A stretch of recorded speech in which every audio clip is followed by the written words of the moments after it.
Sports. We are the Fourth. We are the Fourth.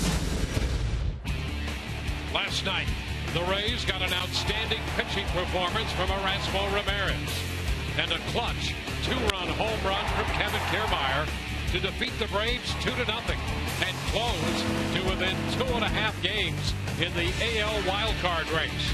Tonight, right-hander Jake Odorizzi goes to the hill, looking to continue his string of success at the Trop.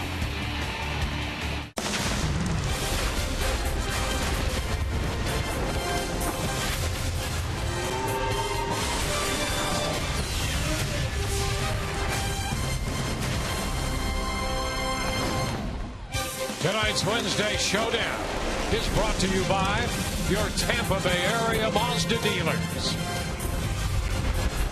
Don't look now, but with just 49 games left to play, the Rays have moved to within 2.5 games of a wild card spot. And tonight at the Trop, they'll wrap up their 2-game set against the Atlanta Braves.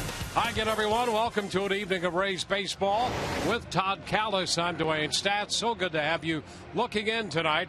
Brian Anderson has the evening off. Well, the Rays are on a roll. They're trying to finish this Atlanta ball club, trying to sweep this 2-game set, finish the homestand on an upbeat note, and a big part of their role has been their offense, led by the home run. Yeah, it's a team that's really hit it throughout the lineups, the home runs lately. Last night it was Kevin Kiermaier, who hadn't hit one in 2 months since June, but up and down. 9 straight games with a home run for the Rays offense, whether it's Logan Forsythe or Evan Longoria, Grady Sizemore, everybody contributing for this team. Tonight's starter for Atlanta, Matt Whistler, is a fly ball pitcher, so there's a good chance the Rays could take that streak to double digits, which is the most in a row that they have had with a home run since back in 2013. And the Rays continue to get production up and down the lineup. It's good to see when you have the kind of pitching the Rays will send out there on a regular basis. So the Rays are a game over 500. This slugfest has been led by Grady Sizemore, who has 3 home runs in his last 7 games. Well, on the hill tonight for the Rays will be Jake Odorizzi trying to get this series put it away. Put the Rays 2 games over 500. And Jake has been good overall, but outstanding here at Tropicana Field. Rich Hollenberg will take a closer look at his home cooking.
Set, Rays and Braves. Jake Odorizzi looking for win number 7 on the season tonight, and all indications are, ever since he came over in the trade from last year, Jake Odorizzi loves playing and pitching in front of the hometown folks here at Tropicana Field. In his last 3 starts, he's given up just 3 earned runs at home. That over 18.1 innings pitched.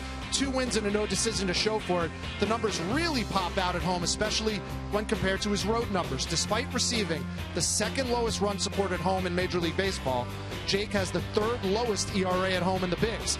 Not a lot of wins to show for it, but he has been dominant, and he's feeling as healthy as ever.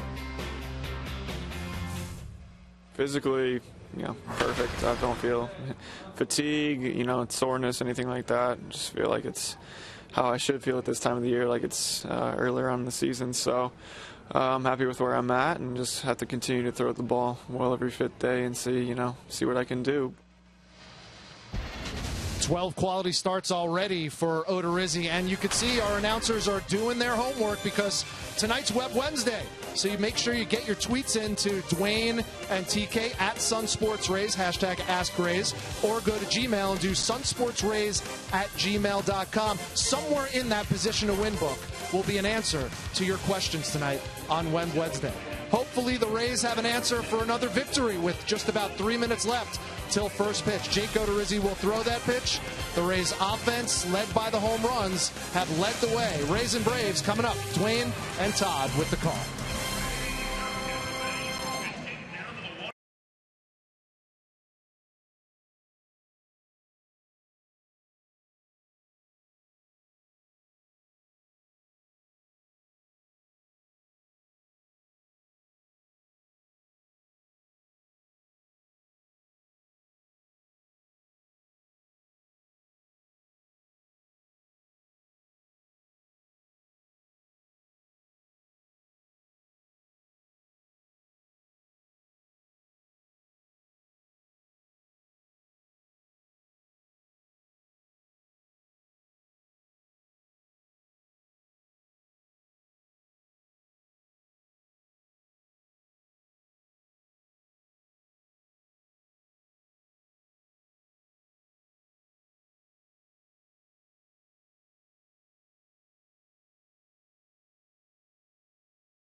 We welcome you back to Tropicana Field, where tonight Jake Odorizzi trots to the hill to face the Atlanta Braves.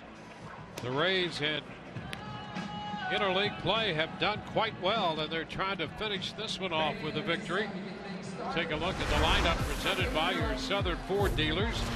Braves will again have Michael Bourne in there leading off in left, followed by Cameron Maybin, and Nick Markakis hits third. A.J. Brzezinski will catch. Adonis Garcia is at third tonight, hitting fifth in front of Jace Peterson, the second baseman. Nick Swisher is the DH. The first baseman hitting 8th is Joey Jodoslovich, and Pedro Siriaco at shortstop will bat 9th. 25-year-old Jake Odorizzi making his 19th start of the season, second against the Braves, pitched against them in Atlanta in May. And the first pitch of this game, presented by Pinch a Penny, is a ball. Fastball missed a bit wide. So we're underway.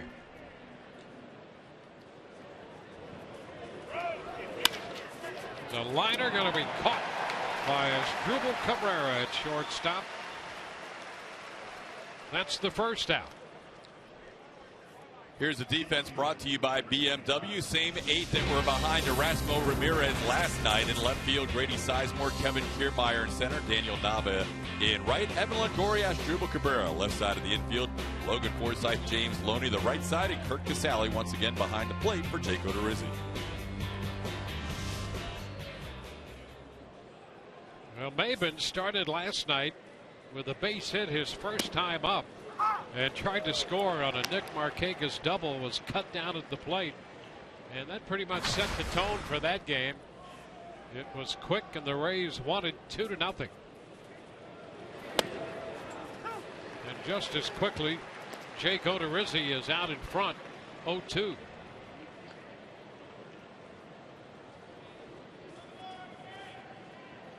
Maben hitting .269. It's a ball, 2 strikes. Rays now 10-6 in interleague play.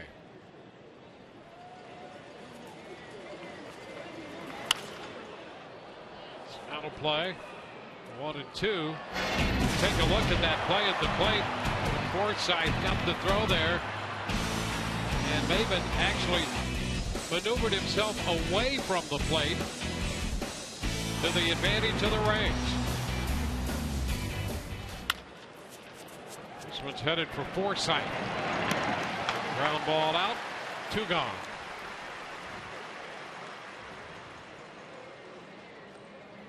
So 2 up, 2 down, bases empty for Nick Markakis. And he is the one guy in this lineup dating back to his days with the Orioles who has been a thorn in the side of Odorizzi. He is 6 of 14 in his career off him with a home run.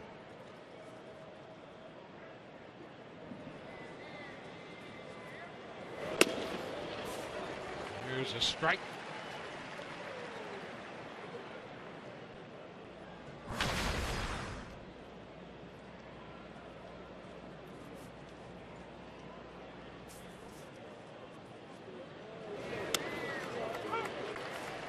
A couple of quick strikes here.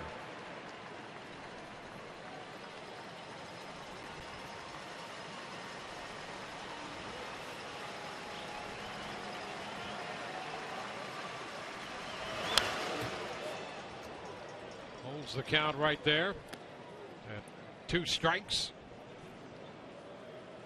Pretty good rip on the fastball. He hasn't seen the changeup yet in this sequence. Fouled off the curveball at 0-2, so you would think he might be set up for that change.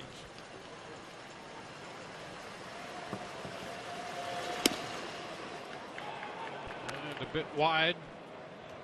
Still a ball, 2 strikes now, with Odorizzi still ahead in the count.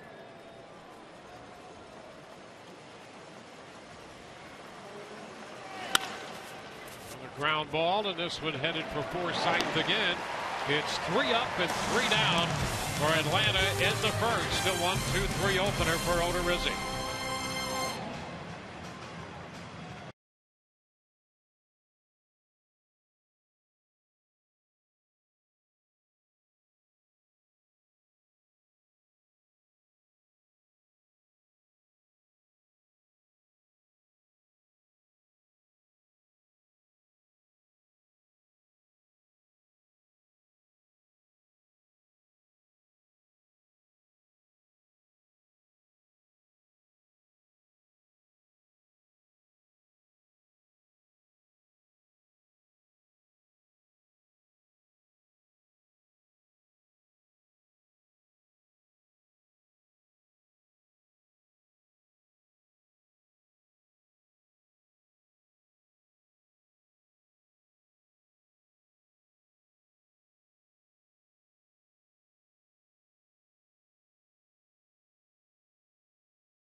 ahead against the Atlanta Braves. Here is the lineup put together by the Rays tonight, presented by your Southern Ford dealers.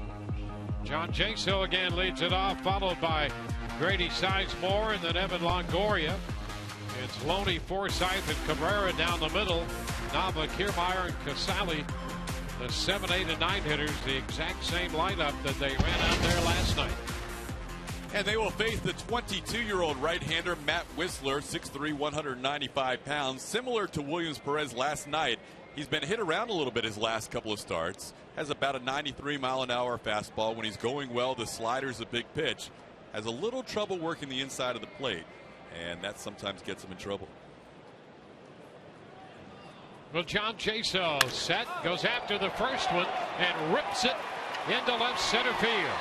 Extra bases. Jaso will turn and hold at second. Now the ball loose. He's headed to third, and he is out in third. Siriaco picked up that loose ball and managed to get the tag on Jaso. Well, Jaso normally very good instincts on the bases. Decided to be aggressive there, trying to take advantage of a loose ball on the throw back in. It cost him. Yeah, Maven kind of nonchalant getting the ball back in, overthrows the cutoff man, and it pays off for the Braves because Adonis Garcia sees the play and goes over, picks up the ball, and is able to get John Jaso easily before he gets to third. So it's a double for Jaso. He's out trying to get into third, and here's a strike to Sizemore. The craziest part about that play is Maven kind of nonchalanted it, overthrew the cutoff man, and now he gets an assist. Just doesn't seem right, does it? No. It's 1-1 now.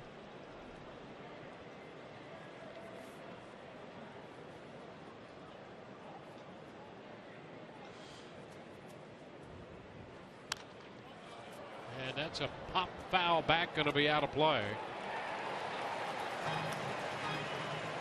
It's now 1-2 with that foul ball.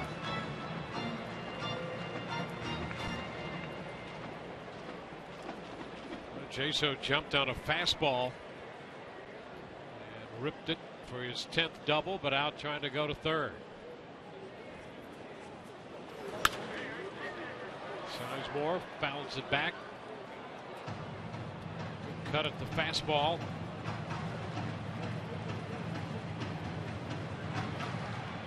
Matt Whistler, he'll be 23 in exactly a month on the 12th of September.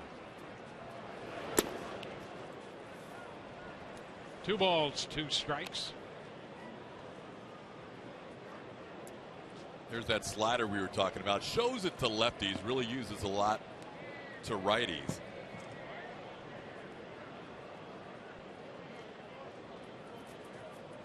And Sizemore is out.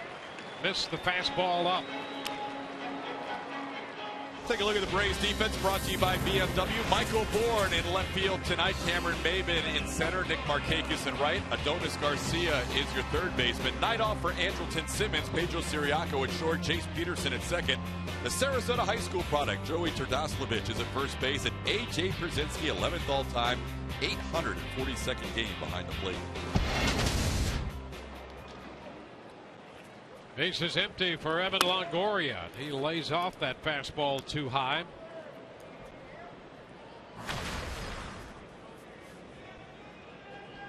Evan with 13 home runs. He was 0 for 4 last night, snapping a 9-game hitting streak. Ground ball, and that'll be gloved by Peterson. Tossed to first, and the Rays are out. They got a hit, but lost the runner and do not score.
is brought to you by Toyota.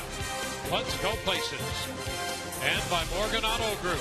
Make it Morgan. We make it happen.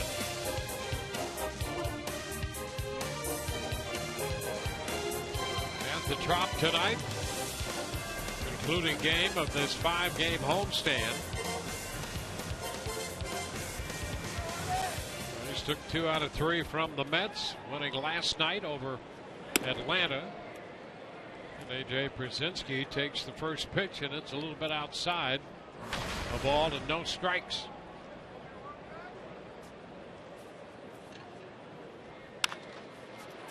This one will get through the shift, past the diving Loney and out of the reach of Forsythe. Pierzynski is aboard. Well, the Rays were able to shut down A.J. last night, but here he is with the shift and puts one right in between the diving James Loney and Logan Forsythe. Pierzynski has been on a nice roll for over a month now. Yeah, since the 1st of July, he's hitting .345 coming into this game. There's Garcia.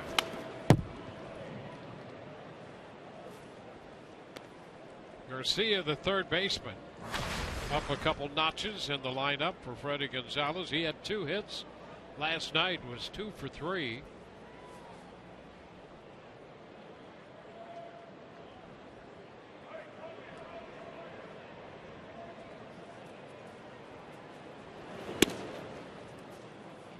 One and one. He had 2 of the 6 hits collected by the Braves.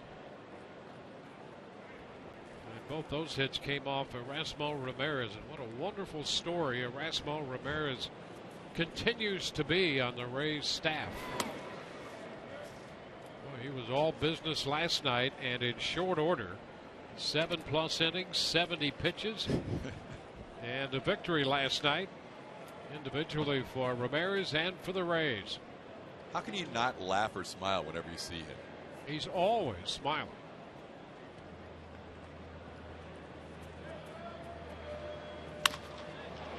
Toward right center, that will drop for a base hit. Big hop. Nava corrals it. Pierzynski's headed to third, and he's going to get there ahead of the throw.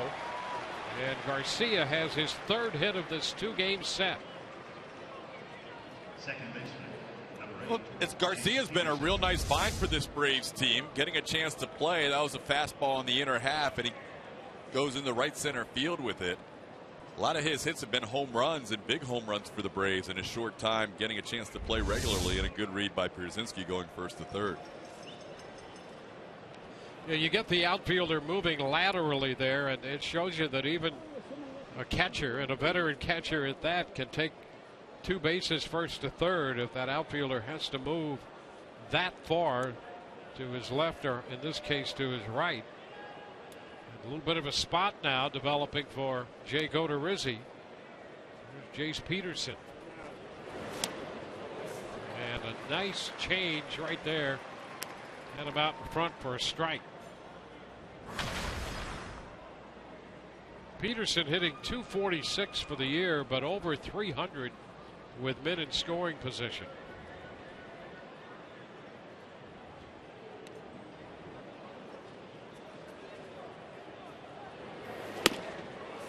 Fastball, and it's 0-2. Jake doesn't always go for the strikeout, but in this situation, infield back, definitely ahead of the count. 0-2. He's got Peterson set up. Started with a change. He was ahead of that pitch, then threw a fastball by him. See what he does here.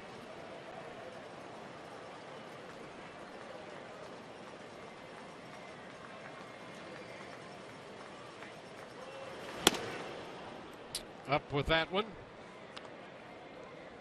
Well, and as we all know, when Odorizzi is on his game, a hitter must defend high and low against him.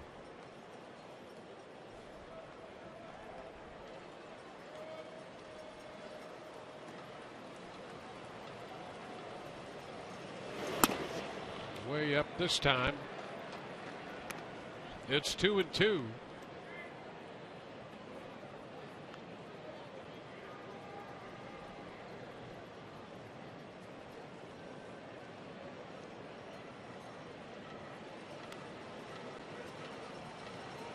Trouble here in the second. Ooh, pretty close with the fastball. He took a shot there and just missed. Now it's full. Casale was set up just off the plate, and that's where Jake threw it. A lot of times when you hit the catcher's mitt, it looks better to the crowd. That was a good ball call by Wolcott.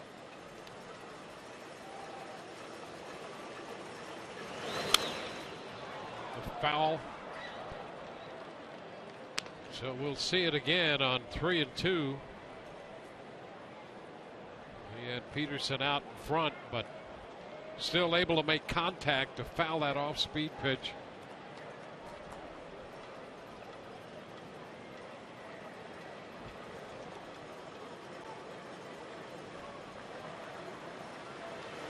Swing and a miss. Back with the fastball to get him. Big strikeout for Jake Odorizzi. We got ahead of him and tried to get him to chase on a couple pitches. Finally 3-2, and here it is. Yeah, it was a good battle. As you said, Peterson didn't chase on any of those 0-2, 1-2, 2-2 pitches. Fouled off a tough changeup at 2-2, and then couldn't catch up with a fastball. I mean, he couldn't have fouled off the 3-2 changeup. Couldn't catch up with a fastball. Nick Swisher. Swisher, the DH. He played first base last night. Covered up by Casale.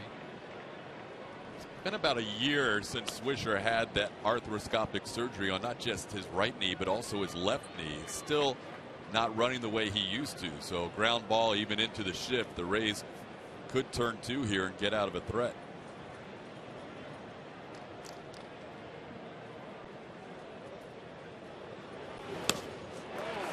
1-1.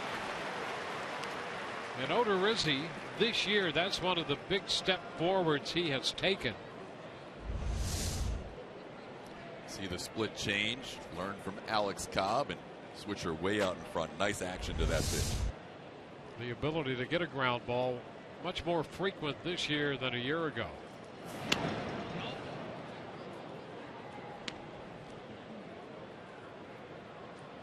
Brzezinski at third. Garcia is the runner at first.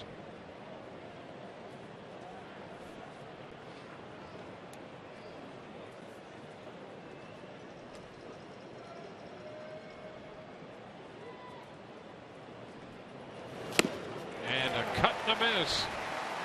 Now 1-2. Had him out in front. So now the question is, you went changeup 1-0, swing and a miss. Changeup 1-1, swing and a miss. Do you triple up? Those swings are pretty early on the changeup. And here's the other thing about Swisher. He tends to be a guy who's going to hit the ball in the air. Not the easiest guy to coax a ground ball from. And for a guy who likes to swing the bat, he'll be patient as well. 2-2.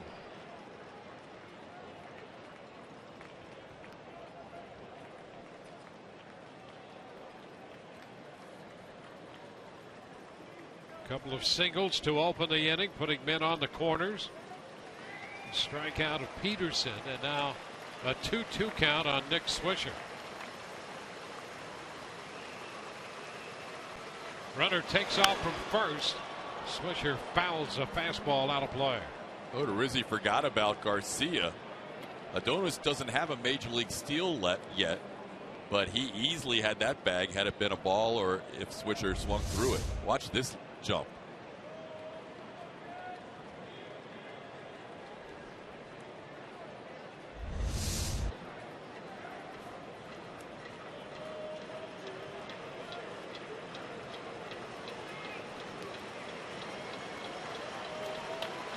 Again, the 2-2. Taken low. He would not offer at that changeup. So a second consecutive full count.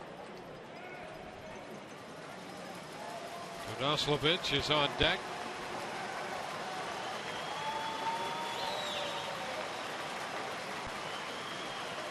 (3-2) to Swisher. He got him. Struck him out. He got him to chase the change up that time. 3-2 change. Well, they got Peterson. He really, in a way, set him up with the change and got him with a fastball. And there's the split change for the strikeout of Swisher. He laid off, Swisher did, the previous changeup, which was low. This one started on the outside part of the plate and kept diving away. And Swisher missed all 3 of those pitches on changeups in that at bat.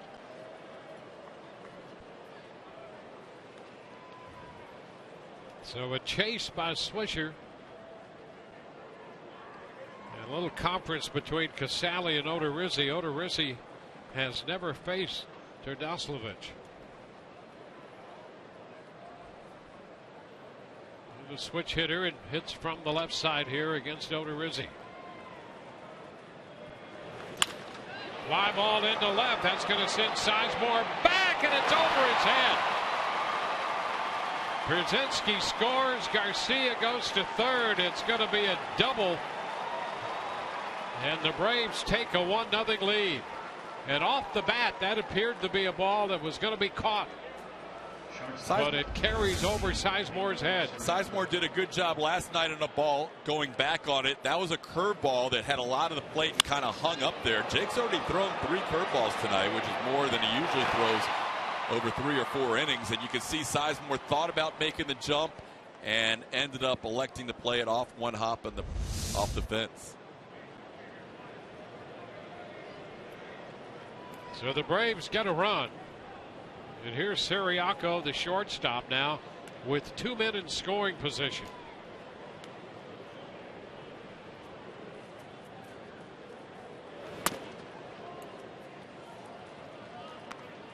One ball, no strikes. Bit of a maddening inning for Odorizzi. First and third, nobody out. You get the 2 strikeouts.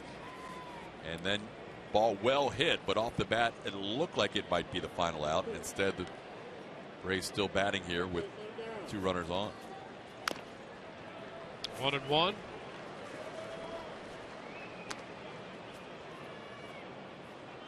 Yeah, sometimes because the ball was hit to the opposite field, it's a little more challenging for an outfielder there. You might be cheating in a step or 2 to the off field, and I think that's what was the case there with Sizemore and that ball that got just over his head.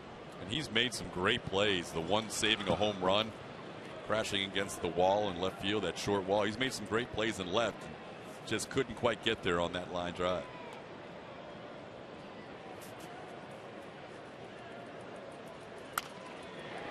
Pitch in on Siriaco, and he bounced that fastball out of play. 1-2. Robbed Wilmer Flores on that home run as Freddie Gonzalez looks on. Well, a big pitch here. Odorizzi trying to limit the damage, and if he can get out of this, giving up just 1 run, he's in pretty good shape.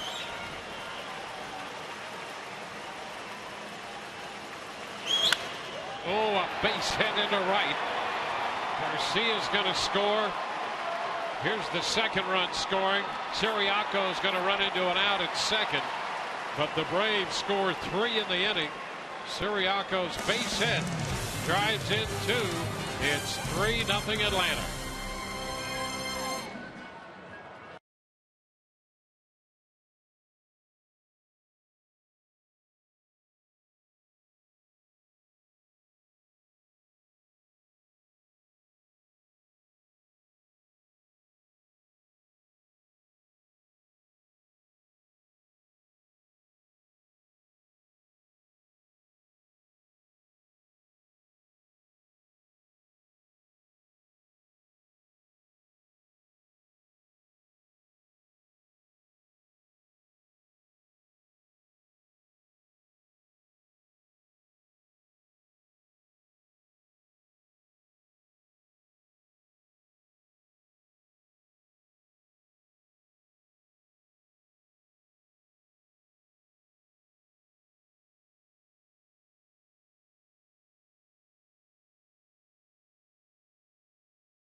second. We head to the bottom of the second here on Sun Sports Rays and Braves. Some history taking place earlier today at Safeco Field in Seattle. The Orioles in town to take on the Mariners. But the story of the game, 34-year-old right-hander Hisashi Iwakuma had a no-hitter going into the ninth inning. Kyle Seager, their third baseman. There's always a great defensive play in a no-hitter. Yeah, there you had it right there. And then the final out, squeezed by center fielder Austin Jackson, the fourth no-no this season, the second Japanese-born no-no. Hideo Nomo had two earlier in baseball, but for Iwakuma, he was as good as it gets. 7 strikeouts, 3 walks, and a no-hitter. And the last no-no in the American League, guys, you were both here for it. It was King Felix against the Tampa Bay Rays back in 2012. And good news for Rays fans, though, that loss drops Baltimore into a tie with the Rays at 57 and 56 as James Loney gets the knock.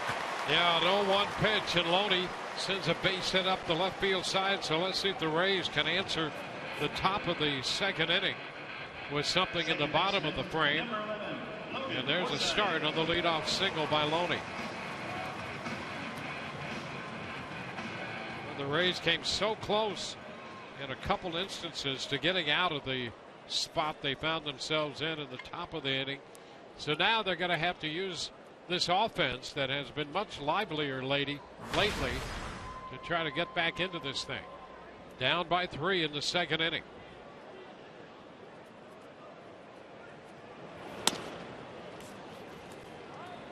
1-0 the count on Logan Forsythe.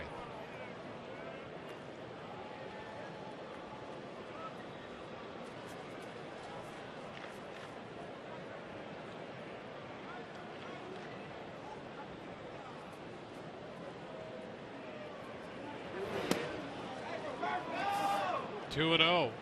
Rich mentioned a couple of no-hitters by Hideo Nomo. That seems to me to be one of the most underappreciated feats in baseball. Nomo's no-hitter at Coors Field in Colorado. Yes. I mean, that should count as 3. Without question. That is not a good place to pitch. The outfielders are deep.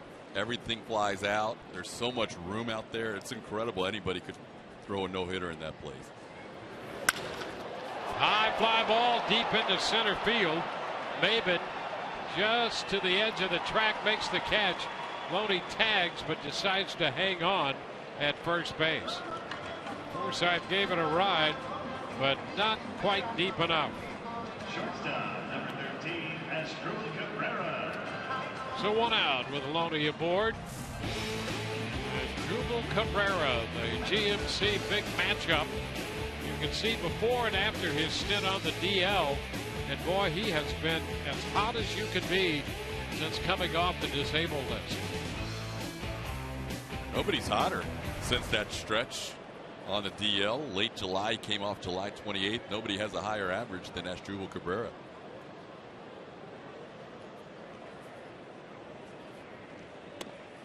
A breaking ball in there for a strike.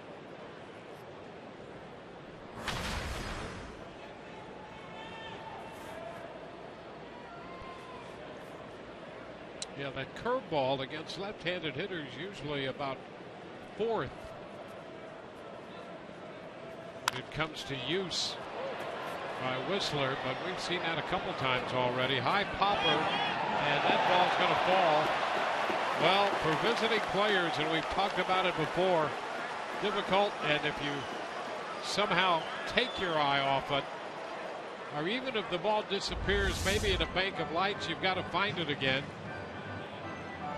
I think that's what happened on that play, Dwayne. It was very close to hitting the B-ring catwalk, and it came so close that it actually got into that bank of lights up there in foul territory, and I think Terdoslavich was searching for it, and when he found it, it was too late.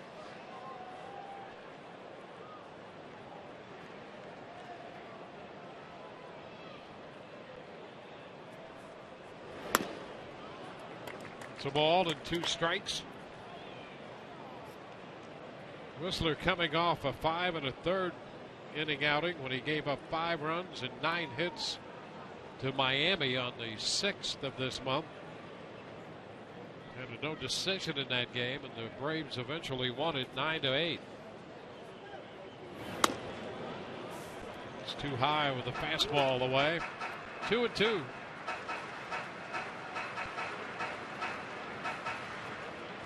The Rays would love nothing better than to answer with at least a run here in the bottom half of the inning after the Braves put a 3 spot on the board in the top of the second. Get the Rays to feeling a little bit better about that situation. They came so close to getting out of it. And now the count is full.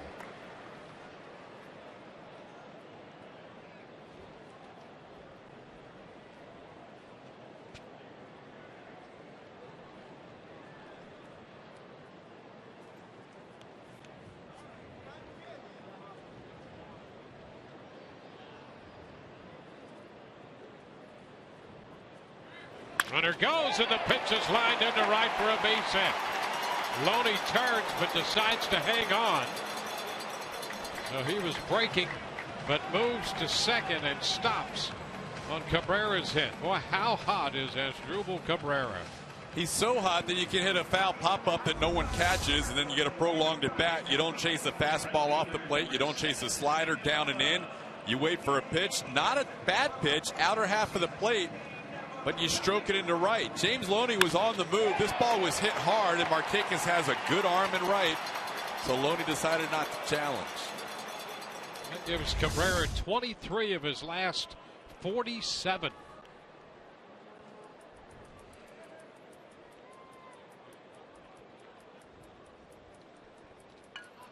Daniel Nava becomes the hitter. 1-0. Nava in 3 games now with the Rays, 1 for 6.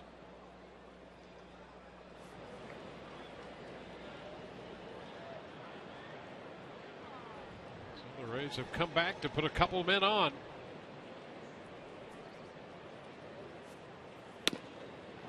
That's a strike. A fastball, 1-1. Early on, that part of the plate has been open for both pitchers. You can see it just missing the outside corner according to Fox Tracks, but that was a strike for Jake Odorizzi in the first inning on 1 pitch. And that seems to be a tendency for Quinn Walcott, a young umpire. And he'll open the zone a little bit. So a pitch that's borderline or sometimes even more, that might turn into a strike. But he's consistent with that. And that's what hitters and pitchers alike want. And he's been, in his young career, very consistent back there.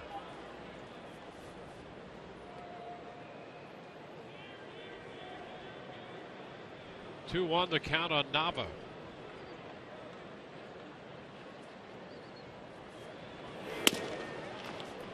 Outside 3-1, although there is a little history between Walcott. He's only, I think, 29 years old.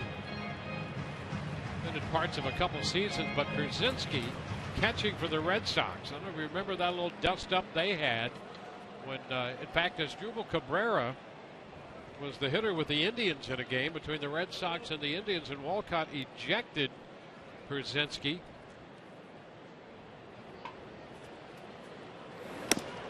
And that is ball 4, a close pitch, and the bases are going to be loaded. Brzezinski's going to go talk to his young right-hander. This might be the kind of pitch that would upset Brzezinski. When he protested against the call that Walcott made in that game last year, he turned to him and said, "Give me a new baseball," something to paraphrase him. "Give me a new baseball, maybe one you can see." And Walcott, he's establishing his territory. He ejected him. It took people off, caught people off guard because it wasn't like he was yelling at him. He just had that line, and Walcott said, "No, it's not really a funny line to me." It's Kevin Kiermaier with the bases loaded. The first pitch is a breaking ball taken for a strike. So we're seeing the curveball a little more frequently than Whistler has thrown it in his previous 9 starts, especially to left-handed hitters. A little tap in and out of the glove. Whistler's going to have to go to first. He gets the out, and the Rays get the run. So Kiermaier making contact, and Whistler grabbing it, could not field it cleanly. And the Rays do get on the board here in the second inning. It's important that they get at least that. If it was somebody else running, you would say maybe Whistler cost himself a double play. But with Kiermaier, I think it would have been a really tough turn. They would have had the runner at second more than likely on the force out, but I don't think they would have been able to get two to prevent the run from scoring.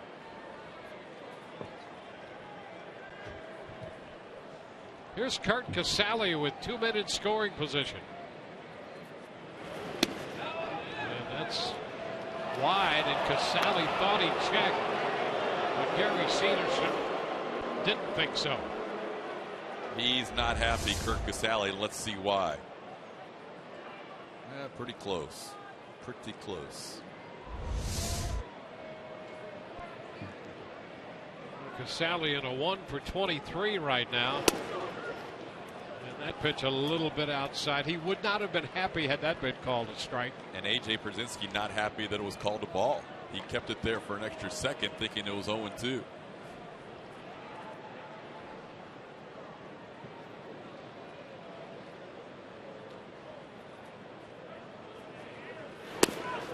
Oh, and that's a strike. Slider.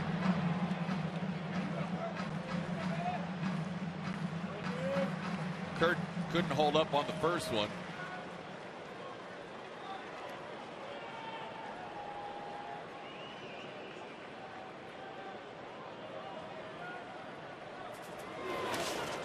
So blocked by Pierzynski. Slider breaking toward the dirt. 2-2. Heavy sliders in this at bat against Casali. Tried to hold up on the first one. 3 of the 4 pitches have been sliders, all living on the outside part of the plate.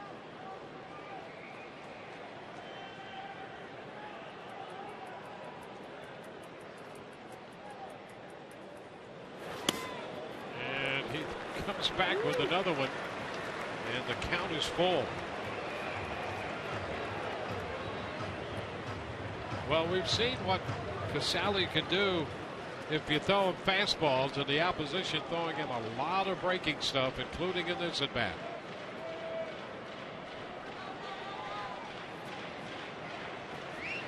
There's a high fly ball back into left. He threw him a fastball, and that ball will stay in the park. Bourne to the wall made that catch. The Rays lead 2. They get a run. 3-1 Atlanta.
We raise up for Darius Autry and the Positive Coaching Alliance. Darius applied techniques he learned from the PCA Leadership and Character Development Program to help motivate his Robinson High School teammates when facing adversity. We raise up for help. How do you raise up?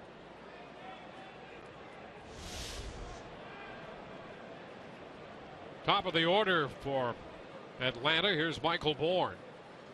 The pitch is a strike. Bourne lined out to Cabrera to begin this game. Takes one low, 1-1. Cameron Maben next, and then Nick Markakis.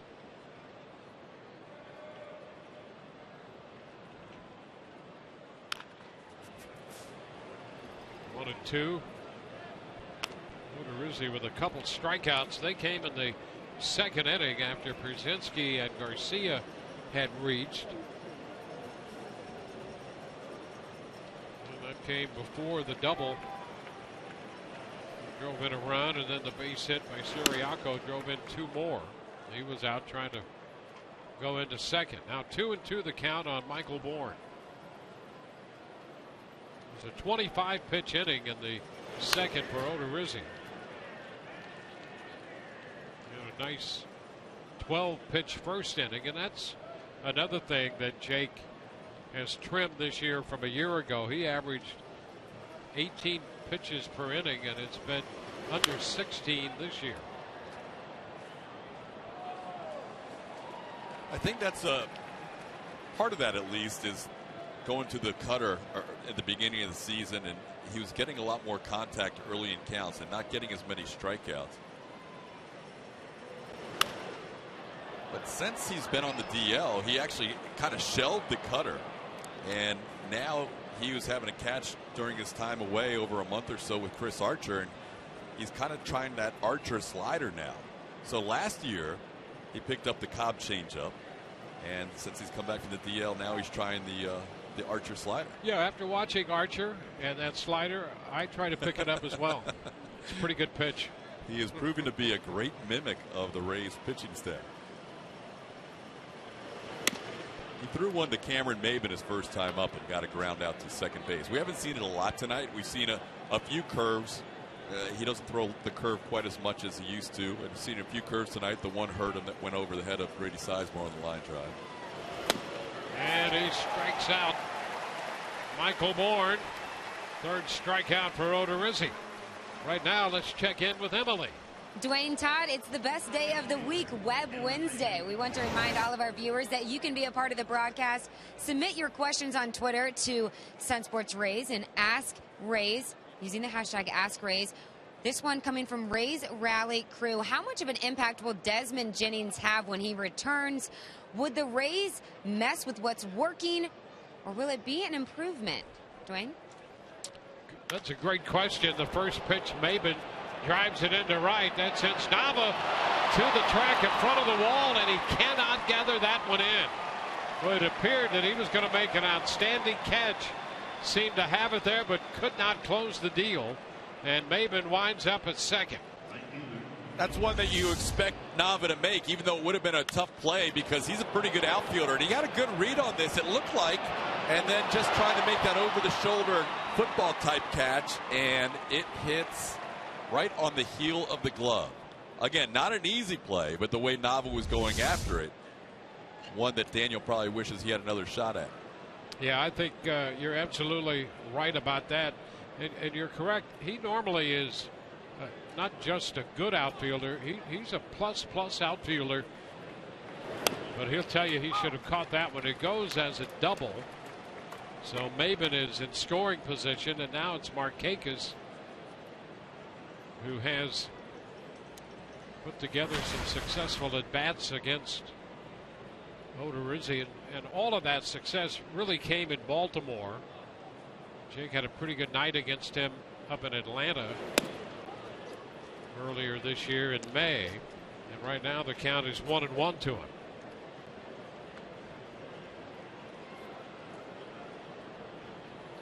Runner in scoring position with one out. That is Maben at second, picking up his 15th double. And a popper Who's going to get this one? Safe at first, and boy, I don't know what the Rays were thinking about there. Odorizzi veered off toward the little pop-up and then tried to save the day. That was a close play at first base. What happened? I'm confused as to what happened on that play. It looked like James Loney was going to catch it and let it drop. I'm kind of befuddled right now. And Odorizzi, they're looking at him with Ron Porterfield out there. Let's take another look at this, Dwayne. It looks like Loney's going to catch this ball. I have no idea what just happened. Yeah, Odorizzi's trying to save the day. And boy, that's pretty close at first base. And I think your assessment is right. It appeared that Loney was going to catch it, and I think that's what Odorizzi thought. If Odorizzi does not think Loney's going to catch it, he's headed to first to cover. But suddenly he had to veer off. I'm not sure what was going on there. Watch Jake on this play. He's moving over, looking at the pop-up. He's thinking, all right, Loney's going to get it. James doesn't, and then the runner's safe. James is so good defensively and making smart decisions out there in the field. And I don't know if he may have lost that or if he may have thought there was a force play somewhere and wanted to let the ball drop. That seems uncharacteristic for him to lose track of the runners or the situation. Ground ball right side, down to second out there, and back to Odorizzi. The Rays turn the 3-6-1 double play. A little more like it right there, as the Rays get a double play ball off the bat of A.J. Przinsky. So a couple of shaky plays, but the Rays on the double play right here get the job done. It's 3-1 Atlanta.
Of the third inning, we have not forgotten Emily's question about Desmond Jennings, and that's going to be a very interesting call on the part of the Rays, because Desmond did not get off through 18 games to the kind of start that he had hoped and the Rays had hoped.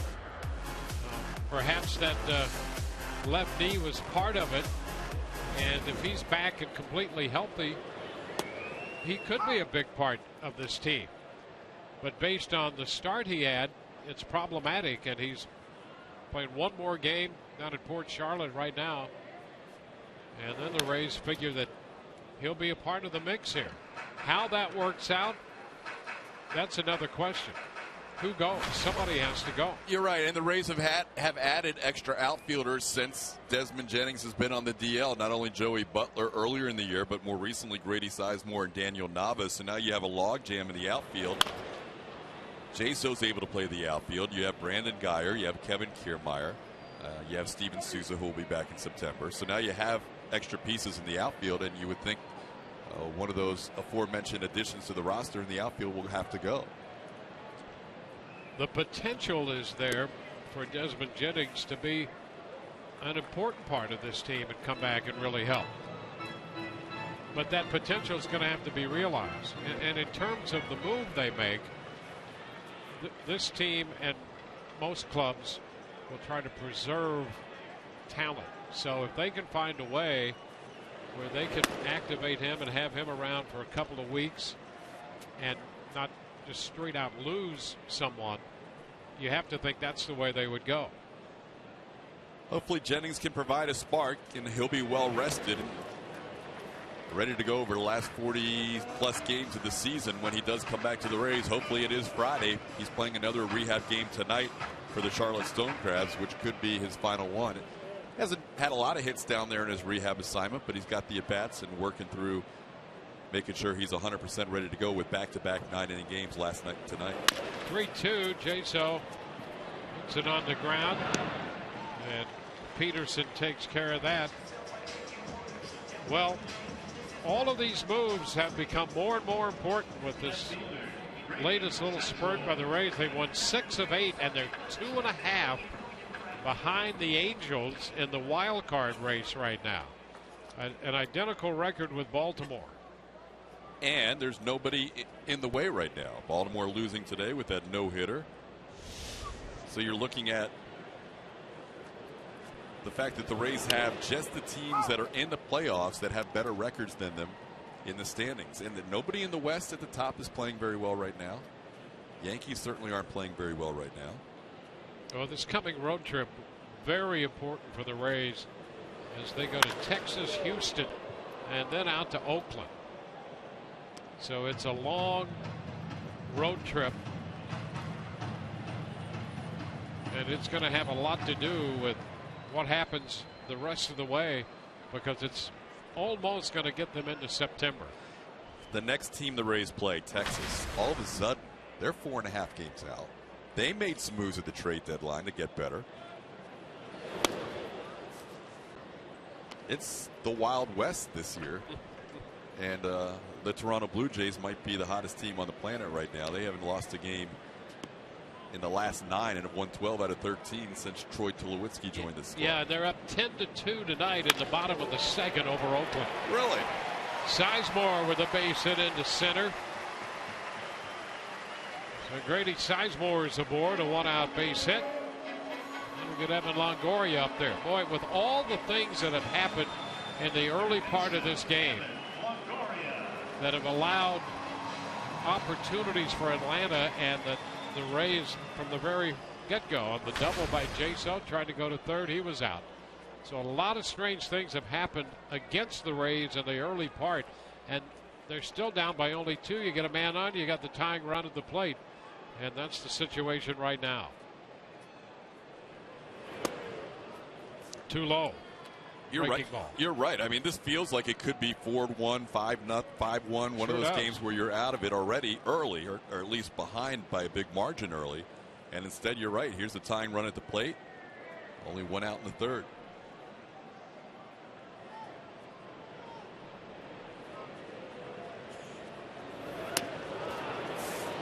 One. Toronto has scored 7 runs in the second inning on Oakland, and they're still hitting in the bottom of the second. Colabello and Smoke have hit home runs. Boy, Justin Smoke suddenly has gotten very hot.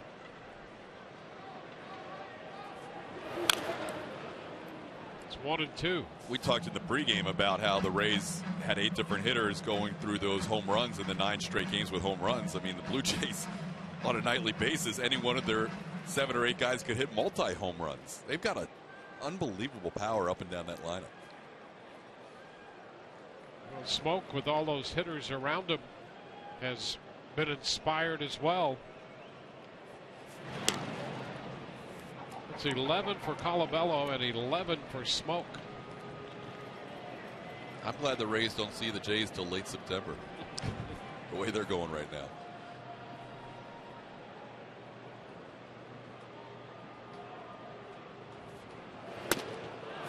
And Longoria out on strikes. That fastball up, and that one was at 94. So pretty good velocity from the young right-hander there, and he got Evan to chase this pitch. Well, that's a page right out of the Rays book there. 94 up out of the zone. So 2 gone, and here's James Loney.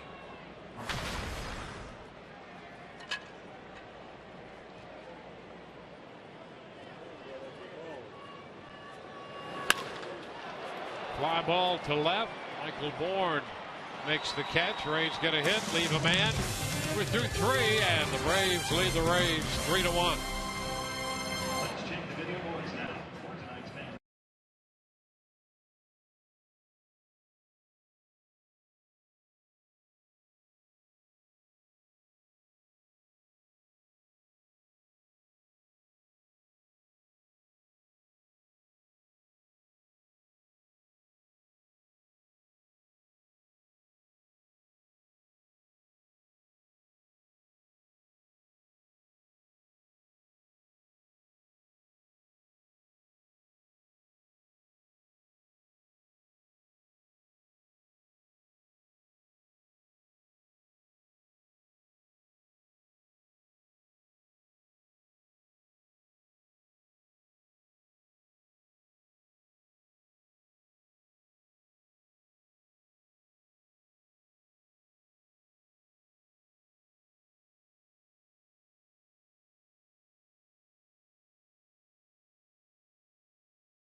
And it's time for you to tweet your strongest fan photo. Use hashtag #SSDataStrongFan, and you just might see yourself in an upcoming broadcast brought to you by T-Mobile.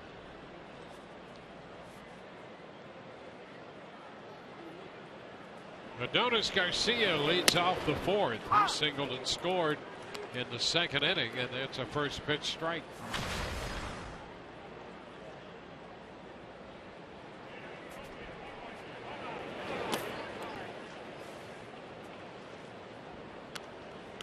Six hits for Atlanta.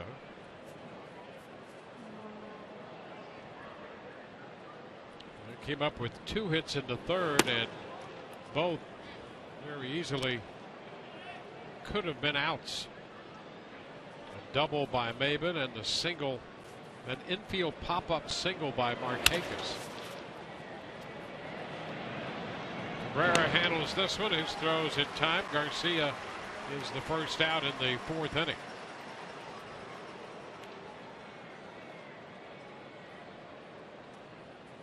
We'll bring up Jace Peterson.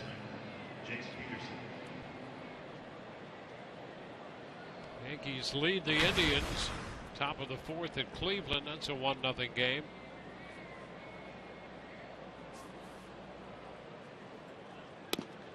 And a strike call to Peterson. How about that game last night? Yankees and Indians played 16 innings. Rays were done their game back home, and the Yankees still had another 8 innings to play, and they started at the same time. The Yankee run tonight coming on the home run by McCann. That's his 19th.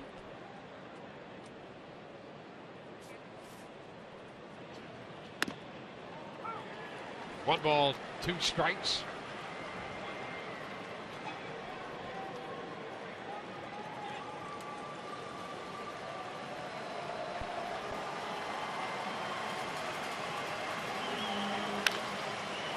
Fly ball drilled back into center. Kiermaier to the track is there and makes the catch. Kiermaier working his way back into deep center field to the track with 2 steps left before he got to the wall, and he made the catch. Kiermaier took an interesting route here. This ball was straight over his head and started to tail. He turned one way. Do I go the other way? No, I'm going to stay with it, and made the catch. If his buddy Steven Souza Jr. was out there, he'd be giving him a hard time. But Daniel Nava's only been around a short amount of time. But interesting route, but put away nonetheless. The first pitch strike into Nick Swisher.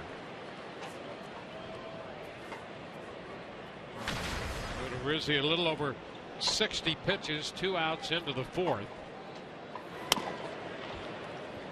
1-1. Wouldn't say Jake has been sharp tonight, but we've seen him in his maturity really be able to battle when he has less than his A stuff. It's 1-2. And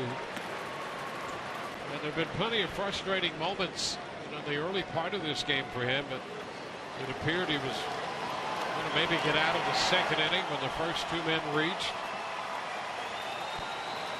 Suddenly, the Braves turned that into a 3-run inning.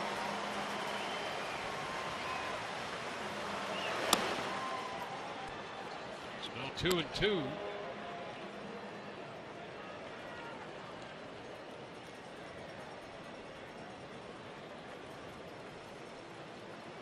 Retired the Braves in order in the 1st, trying to do that in the 4th. And a cut and a miss. He strikes out Switzer on the changeup. In the home half of the 4th, Logan Forsythe will lead it off for the Rays.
To come in to hit in the bottom of the 4th. Come to the Trop Sunday, August 30th. The Rays will take on the Kansas City Royals, and kids 14 and under receive a DJ Kitty drawstring bag presented by All Children's Hospital, Johns Hopkins Medicine, while supplies last. For tickets, call 888-FAN-RAYS or visit RaysBaseball.com.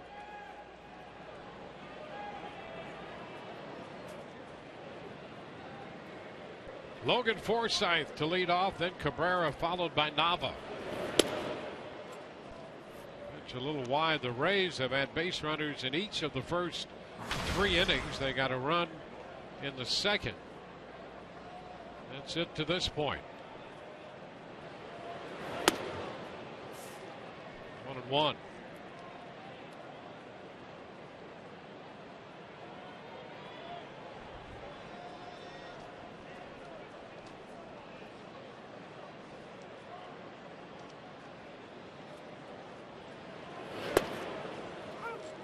Corner.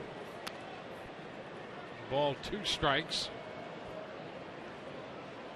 This is the 10th start for Matt Weisler. There's a base hit off a 1-2 slider that he left up. And Forsythe is on to start the inning. 3rd time in the 4 innings that the Rays have put the leadoff man aboard. You're right about that, Dwayne. He went with the back-to-back slider. The first one was right at the hip of Forsythe and broke over the plate. That one had more of the plate, and Logan had just seen it the pitch before and was able to stroke it into center.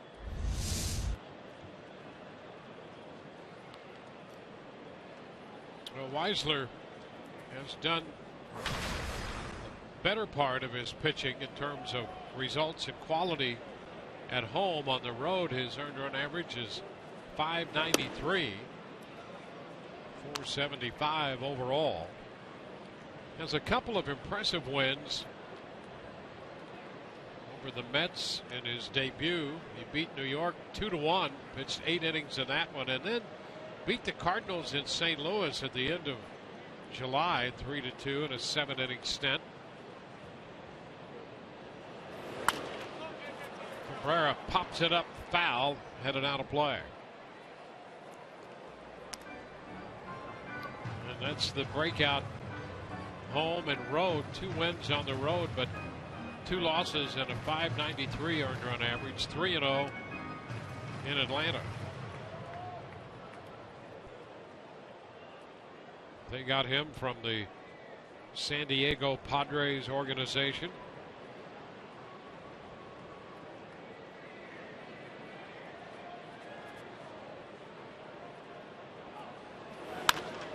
Long one, but foul. 1-2. That was a multi-layered trade between the Braves and the Padres, including the outfielder formerly known as B.J. Upton, now Melvin Upton Jr. Rick Kimbrell in that game. And Maven, who's playing center field tonight, major part of that deal, along with the young right-hander Matt Whistler out there tonight. That was kind of the last piece of the puzzle the Padres thought going into the season. What was a tumultuous offseason for San Diego, adding a lot of pieces, but it has not worked out well for the Padres in 2015.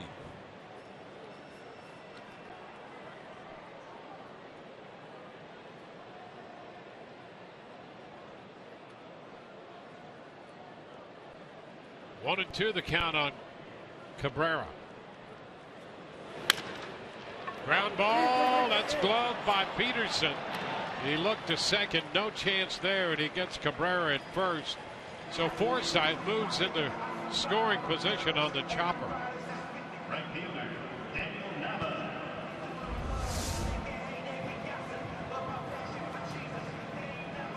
Peterson thought about it for a brief split second, but elected to take the sure out. Would have been a close play at second. Didn't want to take the risk. Daniel Nava, who walked in the second up here with a chance to chip away at the 2-run deficit.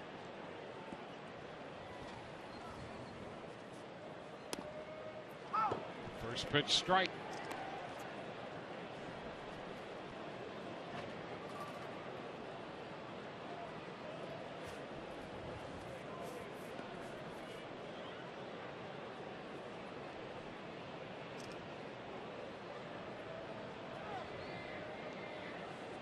One of the things Nava was talking about coming into his tenure with the Rays was getting that timing back.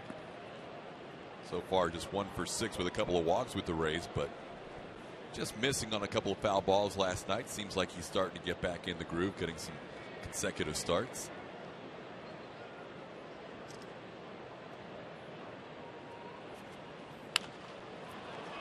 Fastball got in on him there, and he fouls it.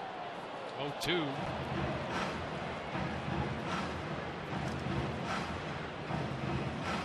terms of location and movement, that's one of the better fastballs we've seen from the Braves' young right-hander. He was quick to get that in on Nava.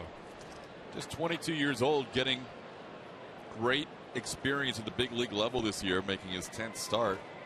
Saw another young right-hander last night in Williams Perez. We're missing Mike Foltynewicz this time, but we saw him in the series in Atlanta earlier. There's a liner on the short hop, grabbed by Peterson, who makes the play, and Forsythe advances to third. Hit well by Nava on the short hop. Peterson had another decision to make as Forsythe was in between second and third, and again Peterson elected to take the play at first. Well, Kevin Kiermaier, the Rays have 3 runs so far in this 2-game set. He drove in 2 with a home run last night and got a run batted in on that little chopper that Weisler had trouble corralling, and finally got Kiermaier at first, but it allowed Loney to score. The only run the Rays have tonight, that came in the 2nd inning. Shortens and takes the pitch for a ball. And here's the blast last night. Behind in the count, he hit the changeup out. Changeup on the outer half, hooked it, got a little back spin. Out 6 rows deep over the right field wall.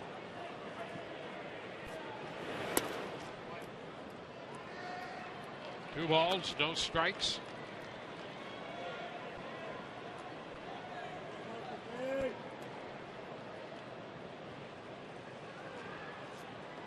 Runners in every inning for the Rays.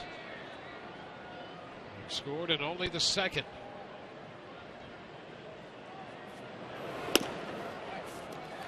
That's ball 3.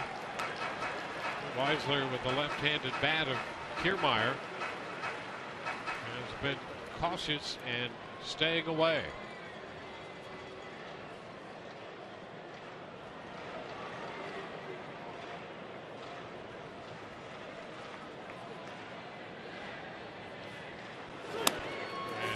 Is up and away. So Kiermaier's headed to first via the walk. So Weisler very cautious there, and essentially pitching around Kiermaier. And I think this is going to be an interesting at bat. They tried to get Casale last at bat with mostly sliders, and he laid off a couple. They finally had to throw him a 3-2 fastball, and he missed hitting a home run by about 5 feet. So it'll be interesting to see how they attack Kurt this time around.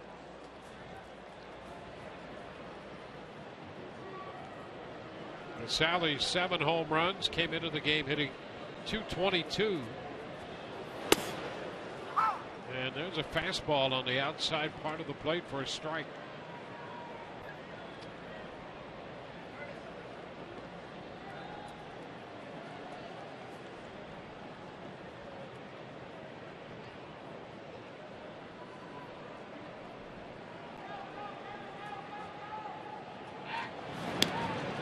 Sally had those 2 big home run games back to back against the Tigers on the 27th and 28th of July, and since then has gone 1 for 24, including a fly ball to deep left that sent Bourne to the wall tonight.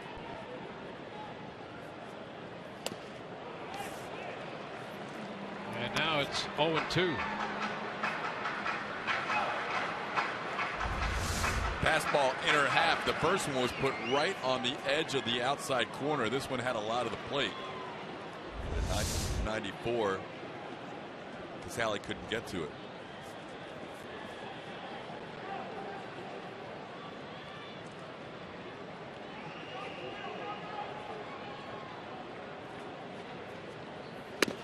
And a cut and a miss. Boy, he stayed fastball with him.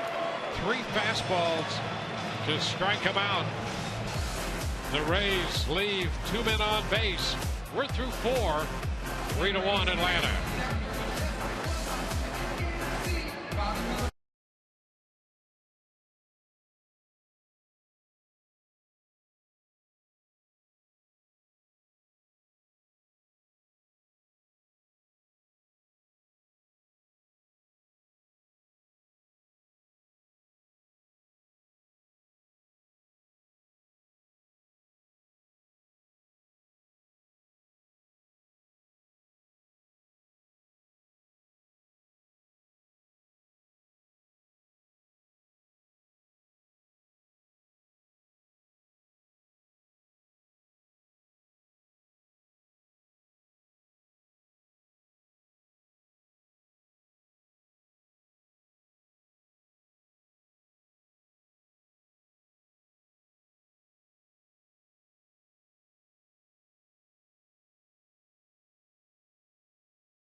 15 minutes can save you 15% or more on car insurance. By your Tampa Bay Mazda dealers. And by Checkers. Epic meals, epic deals. We go to the 5th inning. In a 3-1 game, here's Todd Callis. Dwayne, thanks. Jake Odorizzi gets a foul ball off the bat of Joey Turdoslavich to start the 5th. Odorizzi so far has allowed 6 hits. Also has allowed 3 runs to this point. They all came back in the 2nd inning. Atlanta leading 3-1. And 0-2 on Turdoslavich. Joey originally drafted by the Rays in 2007 out of Sarasota High School in the 35th round. Elected not to sign. Went to University of Miami and then eventually Long Beach State before being drafted by the Braves in the 6th round 3 years later. 0-2 pitch is low for a ball, 1-2. Switch inning first baseman doubled his last time up, knocking home the game's first run. Misses 2-2. Well, just watching this at bat, this has not been a typical Odorizzi night, except for the fact that he has continued to battle, and that way it's certainly been that kind of night for him. Gets the strikeout on the changeup. That's how he ended the 4th, getting Swisher on the changeup. That's now 5 Ks for Jake Odorizzi. There you see the split change moving down and away on that 2-2 pitch, and that's one thing that Odorizzi certainly gives you. Things may not always be perfect out there, but boy, is he competing. Yeah, love to watch his effort out there, and he has really made big strides from 2014 to 15. This is a ball roped to left field towards the low wall and gone. Pedro Siriaco with a 2 RBI single his first time up has now made it a 3-run lead again with a solo home run, his first of the season. It's 4-1 Braves.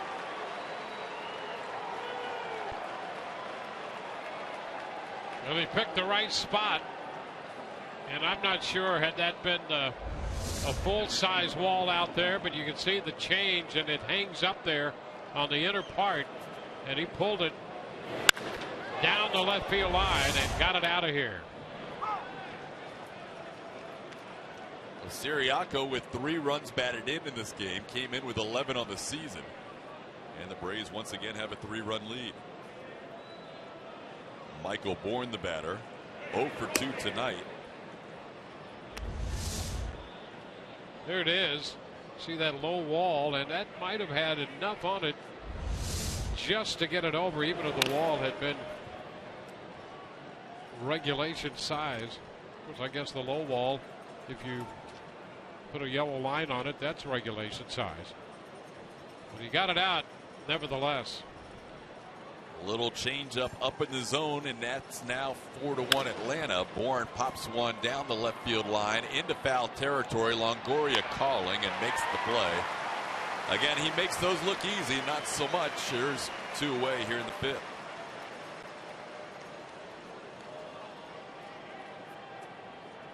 Bourne now 1 for 13 since joining the Braves. He's hit some balls hard that have not found a zone in the field. That one, not one of them. 2 outs, a run home, and here's Odorizzi dealing with Cameron Maybin.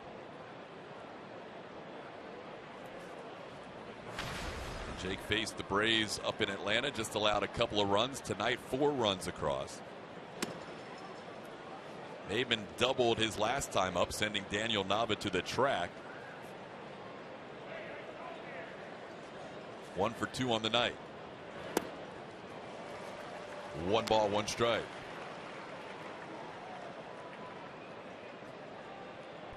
Jake at 78 pitches.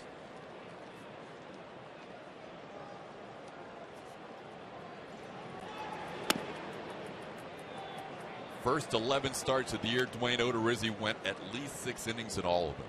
And now he's finally getting in that rhythm again where his last 3 starts, he's gone at least 6 innings. Had that disrupted with the injury.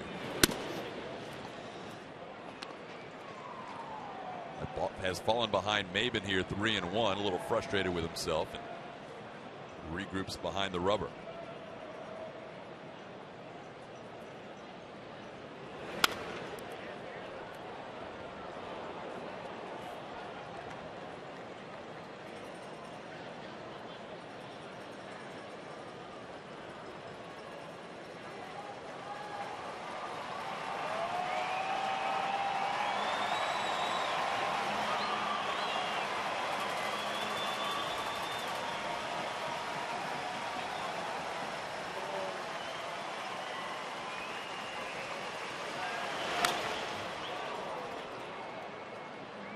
Stays 3-2 on Maben. Rays winners last night 2-0 after taking 2 of 3 from the New York Mets. Trying for a 4-1 homestand, which ends tonight. Ball ripped up the middle. Base hit from Maben. He has 2 hits. And the Braves now have 8 hits in the game. Follow the Rays all season long with MLB.com At Bat, the #1 app for live baseball. At Bat is up to the moment with in-game highlights, live look-ins, replay reviews, StatCast, and more. Get MLB.com At Bat for your smartphone or tablet.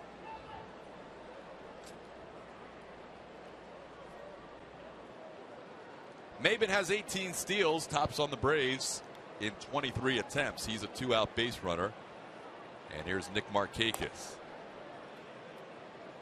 Markakis with that little flare hit his last time up. Now 7 for 16 in his career against Jake Odorizzi.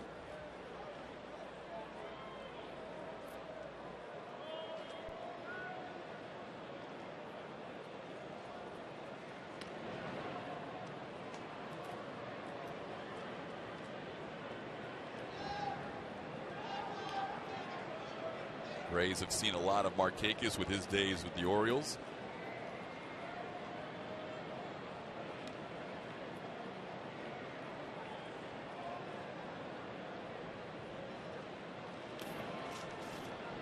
Two and 0.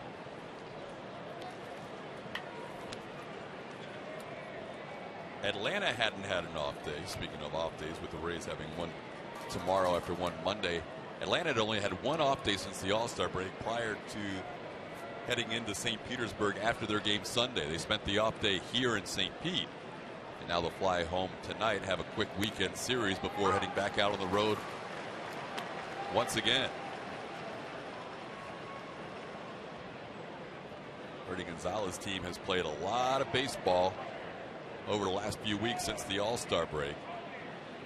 The Rays, meanwhile, who played a lot of baseball leading into the All-Star break, are in a stretch with 3 off days in 8 days.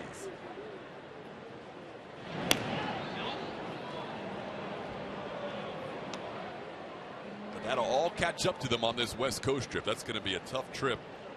Beginning Friday, Texas for 3, Houston for 4, Oakland for 3, not a day off in any stretch there in those 10 days.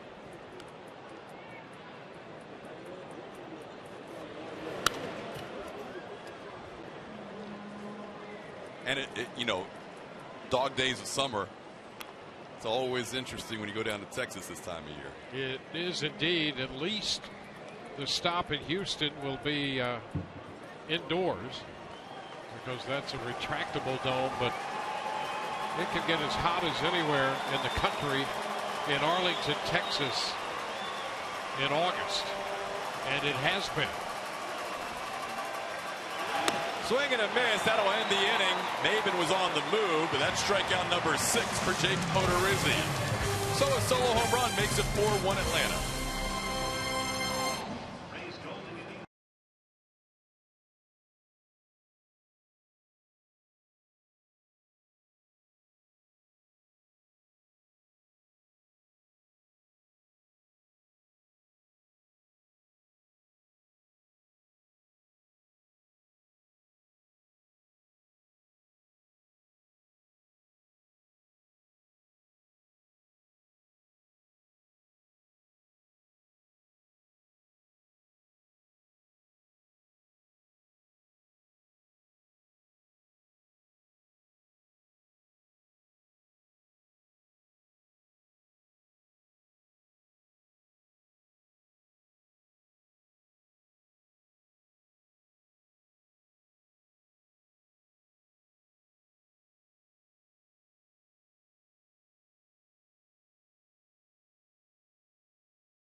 presented by Geico. July 9, 2005, Johnny Gomes, as a rookie, hits a walk-off two-run home run on Troy Percival that snapped a Rays 10-game losing streak. Back then, they were the Devil Rays. 474 feet. Still stands as the second longest home run in Tropicana Field history. Although, if you ask Gomes, he'll say it was longer than Vinny Castilla's 478-footer into the beach in left field. There is Johnny Gomes. A couple of righties in this series. In fact, the Rays have all righties in the rotation for now, so Gomes doesn't get a start against his former team. That was the last pitch Troy Percival threw for the Tigers. Then a couple years later, Johnny and Troy would be reunited here in St. Petersburg as members of the Rays. Pitch is fouled back off the bat of John Jaso, leading off the bottom half of the fifth inning. And we see a rarity in this defensive alignment. Not for Jaso. A lot of people shift him, but the Braves just don't use the shift very often. But they have it on for John Jaso.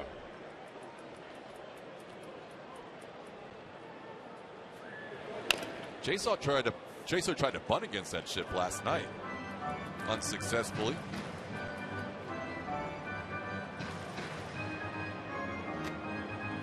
Not a bad play, but not with two strikes. But if you're Jaso, that's something to keep in your back pocket throughout the year if they're going to continue to show you that shift.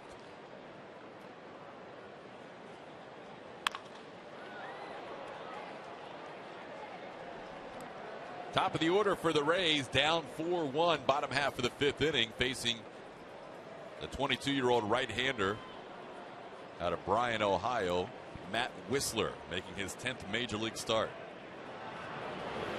Tried to hold up, but he went around. Strikeout number 4 for Whistler. And with one out in the fifth, check in once again with Emily Austin.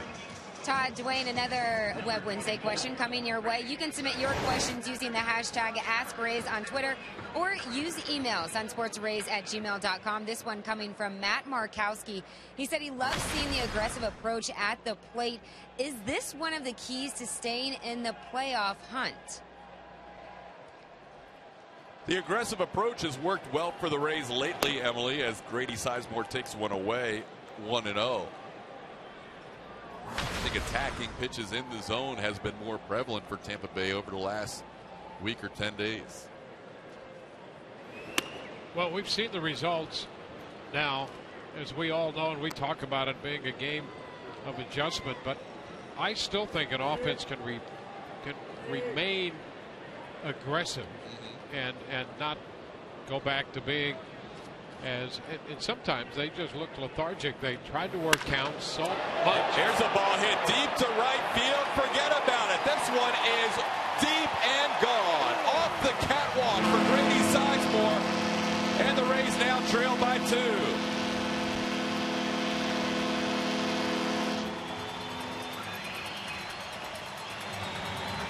Six home runs for Grady, and that was a bomb. 4 in 8 games. And the Rays have had home runs in 10 games now. There wasn't much doubt. Turned the fastball around.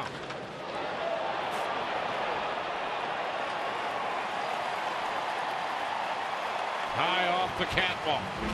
Hit the C-ring catwalk. That would have gone deep into the seats, maybe even to the walkway. It was hit so well for Grady. So Sizemore, who had no home runs for the Phillies in 98 at-bats, now has hit his 6th home run for Tampa Bay in 79 ABs. Longoria fouls one back. It's 1-1. Well, the Rays are getting their 3rd look at this young right-hander now, so maybe that could be a prelude to something even bigger.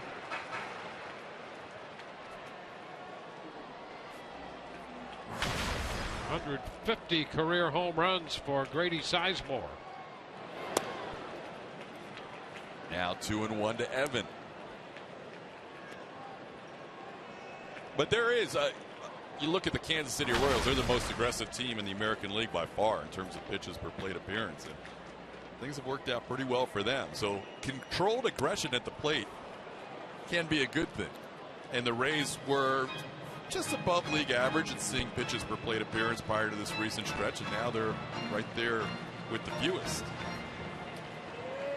Well, I know this. It's a lot more fun to watch when they're aggressive. This ball's pulled foul. That was deep enough to be a home run, but Evan well out in front. Well, take a look at, we talked about it in the open, what they've done in recent days, and you can see the last 7 days, they're seeing the fewest number of pitches per plate appearance. That's pretty aggressive. Season average had been 3.84, down to 3.69 over the last 7. Kansas City's at 3.65 for the year. They have by far the lead in the American League for fewest pitches per at bat. Evan battling here with an even count of 2-2. He was grounded out and struck out.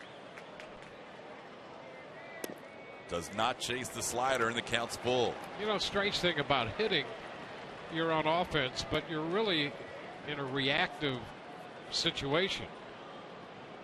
Different than most sports. It's nice to be aggressive up there. There's a ball hooked foul. And we're not talking about being overly aggressive because pitchers have a way of taking advantage of that. But there's nothing wrong, I think, with taking your offense to a pitcher.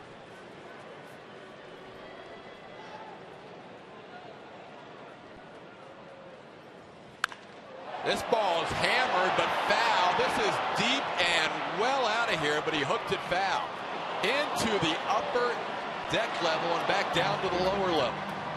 Off the facade that Vinny Castilla hit for the longest home run in Tropicana Field history. Although Vinny's was fair.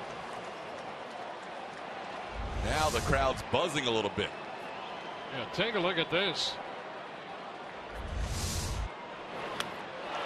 Swing and a miss. So Whistler wins that battle. Longoria with some loud foul balls finally goes down swinging. 5 strikeouts for the rookie right-hander.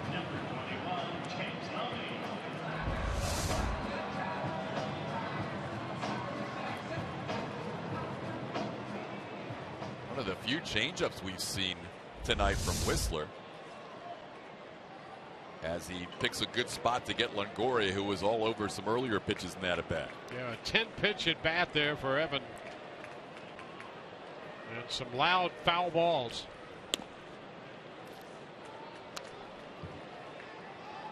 The other thing with this Braves team, not only are they trotting out some young arms in the rotation, right now an all right-handed rotation, but they have completely turned over their bullpen from the last time the Rays saw them. I know your preparation level to me is phenomenal, and I admire it. If you kept your notes from May with their bullpen, Dwayne, you couldn't have used them. There's not one player. That's right. I mean, in prepping for this one, because, you know, you just don't see in interleague baseball these teams that much. That's the first thing that really jumps out at you. You go, where did all these other guys go? It's unbelievable. You would think just one carryover. We're not talking about a couple years ago we last saw this team. We saw this team, the Rays saw this team in May. We saw this team in May, late May, and they don't have one guy in their bullpen who was active for that series in Atlanta. A part of that was a trade here and there, and, you know, injury to Jason Grilli. They moved Jim Johnson. They've used 27 pitchers out of their bullpen, and they don't have one guy who was there that last time the Rays faced them. So now the count's 2-2 on James Loney. Rays trail 4-2. Grady Sizemore hitting his 6th home run in this inning. There's a ball into center field for a base hit. Loney aboard, his 2nd hit of the night. And the Rays will bring the tying run to the plate with 2 outs in the 5th. Roger McDowell, the pitching coach, on the phone. Yeah, that bullpen had been up on its own doing some stretching, maybe anticipating a call down there, and we're going to start to see some action.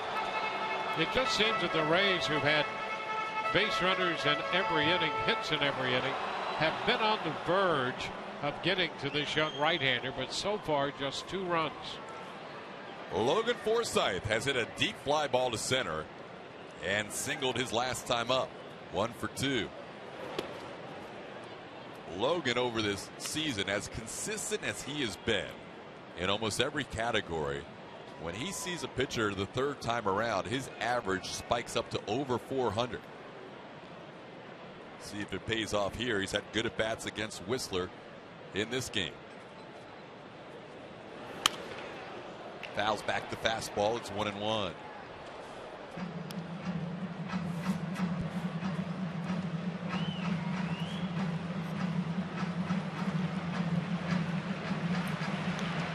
Braves will get the left-hander up in the bullpen.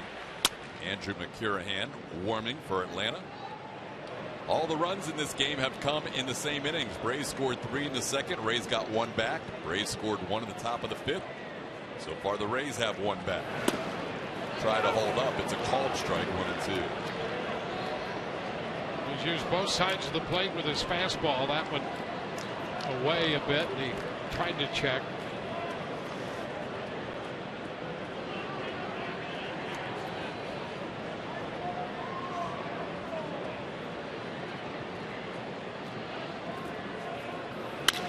On the ground towards short. Pedro Siriaco flips to Peterson, and that'll do it for the Rays in the 5th. Couple of hits, including Grady Sizemore with his 6th home run as a member of the Rays. And it cuts the deficit to 4-2 in favor of Atlanta as we head to the 6th.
Wednesday Showdown is brought to you by your Tampa Bay area Mazda dealers. 4-2 in favor of Atlanta. The Braves have 8 hits. The Rays have 7. Atlanta has left 2 on. The Rays have left 6 on as we head into inning number 6. Jake Odorizzi starts the inning with 88 pitches as he begins by facing A.J. Pierzynski. Pitch is way up high for ball 1, 1-0. Pierzynski has singled, scored a run, and grounded into a double play to end the 3rd.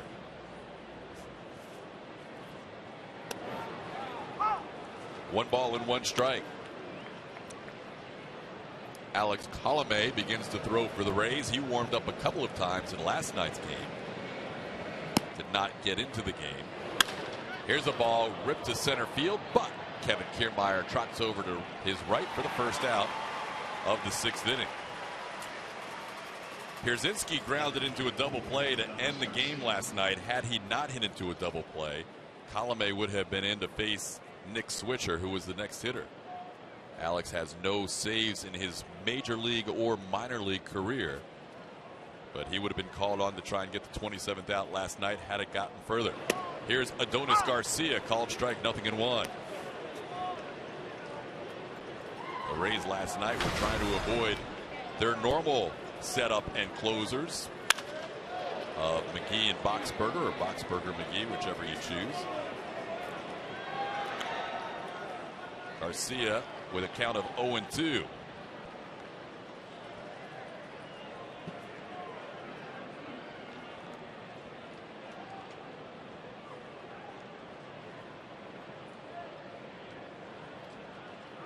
Broken bat from Garcia. Gets a new stick. Home team trails tonight 4-2. Last night it was a clean sweep for the home teams. First time in Major League Baseball history, 15 home teams all won. So the odds were like 1 in 32,000 plus, something like that. In the air, down the right field line, Nava drifts over and makes the play in fair territory for out number 2. As promised earlier in the game, we have selected our Data Strong fan photo of the game. Tweet your strongest fan photo to hashtag #DataStrongFan for a chance to be featured in an upcoming broadcast brought to you by T-Mobile. Congratulations to Tandy Nicole, our Data Strong fan of the game. 2 outs, bases cleared. Odorizzi 5 pitches away from 100. That's why you saw the action for Colomé in the bullpen. And now Jace Peterson fouls one. 0-1.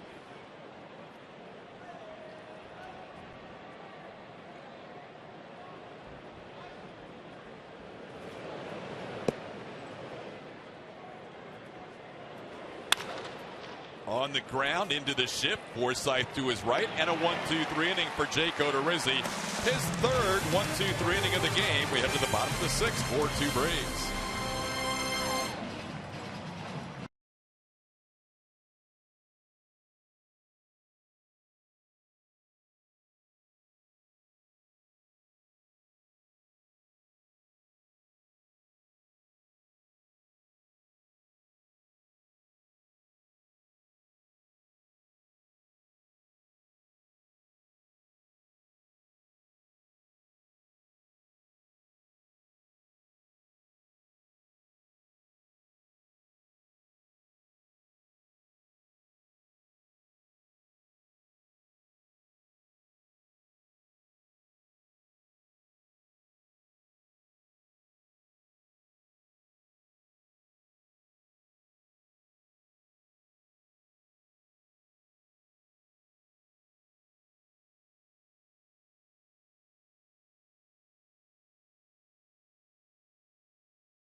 Asdrubal Cabrera will turn around and bat right-handed to start the inning because the new pitcher is a lefty, Andrew McCarahan.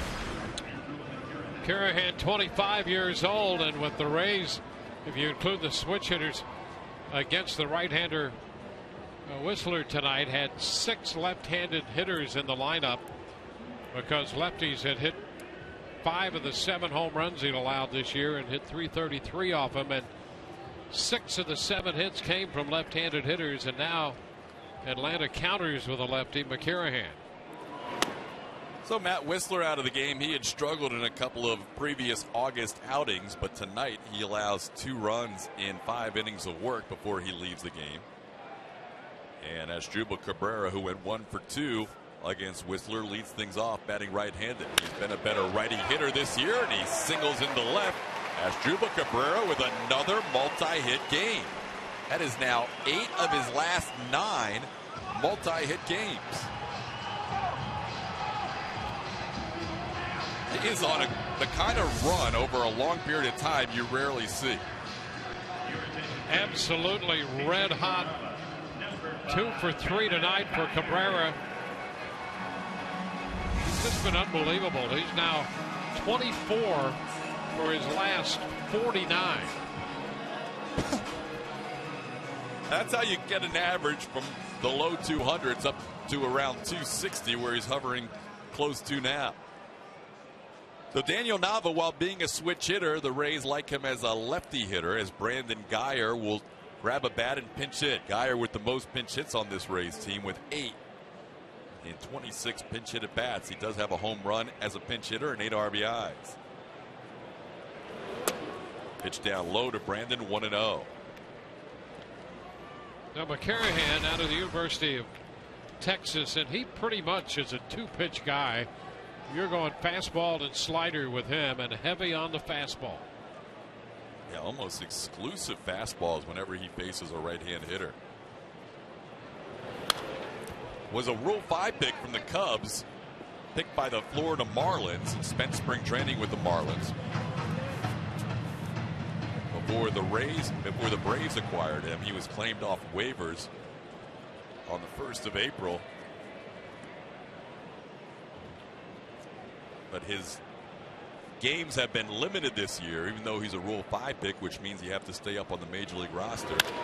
Here's a ball sliced foul. His games have been limited because he had to serve an 80-game suspension for the use of a performing enhancing substance, which happened back when he was with the Marlins, but the suspension took place with the Braves, so he missed 80 games this season.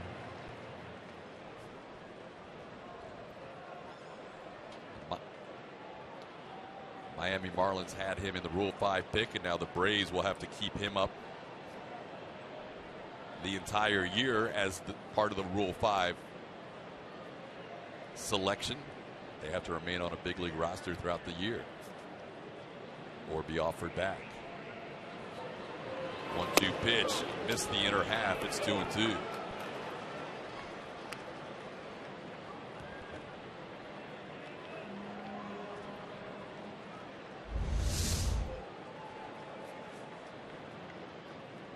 Pitch just a little bit in, and in off the plate enough so that Wolcott would not expand that zone. Swing and a miss at a fastball. Guyer goes down swinging. McCarrahan picks up the strikeout. 1 out here in the 6th.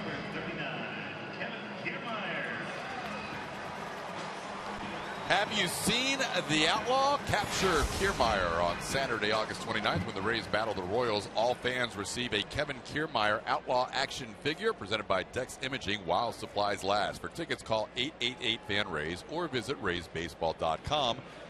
Rays up. Kiermaier with a big 2-run home run in last night's game. Lefty on lefty. Takes pitch inside for ball 1. I think that was supposed to be a slider, but didn't really break much.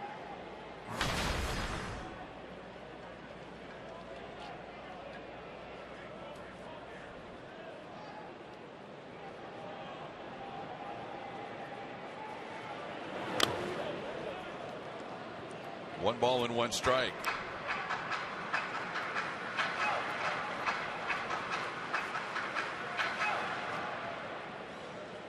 Kiermaier grounded out, back to the pitcher, also walked.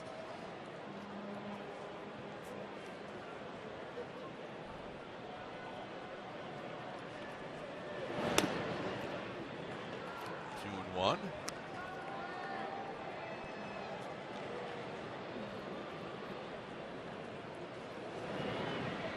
Kiermaier faced the Miami Marlins in his last outing, a couple of innings, allowed a hit, no runs.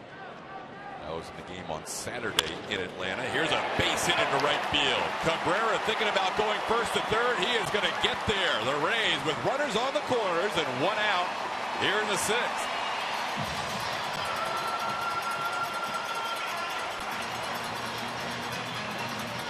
Well, Cabrera, running the bases, took a peek back in right field, and what he saw is the Braves really conceding third base here on this hit through the infield on the right side. And Cabrera took advantage of that and takes an extra base.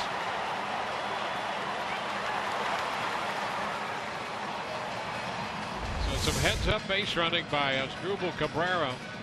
There was no urgency on getting that ball back in.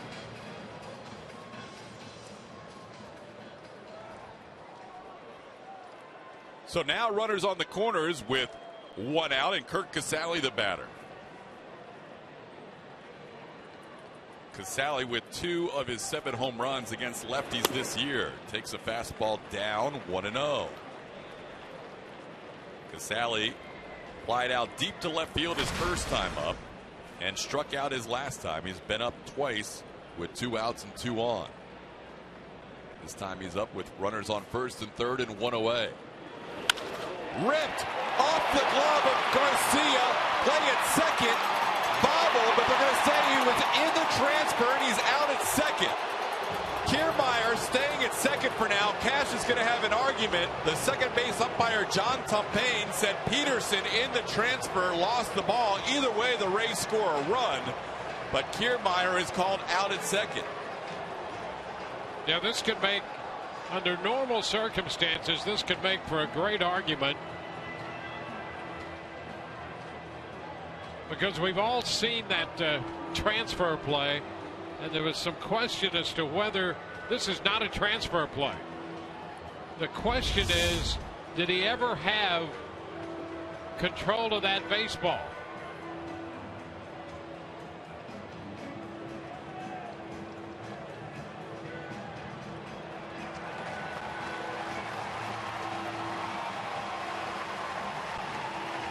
And the Rays are going to have him take a look at this. I'll tell you what, you can't call the neighborhood play, but his foot is close to coming off the bag in addition to that transfer situation. You can only look at the transfer part of it, but he almost picked up that left foot early.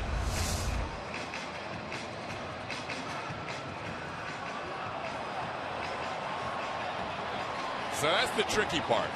You can't review the neighborhood play, so the foot off the bag, as far as I understand, is not in play. They can only look at the transfer, but I believe his foot was off the bag. Yeah, that was one of the ground rules going into these challenges around second base and that neighborhood play. Forget that. But did he ever have control of the throw to begin with?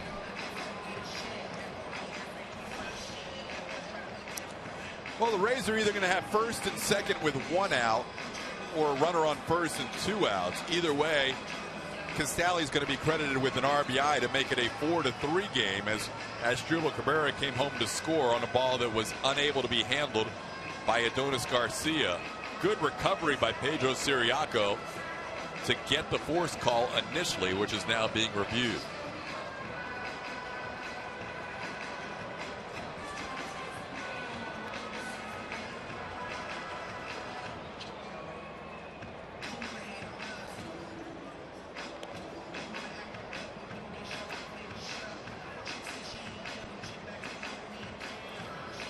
Kevin Cash hoping to have one go in his favor. The Rays have trailed in this game since a 3-run second. Out is Kiermaier.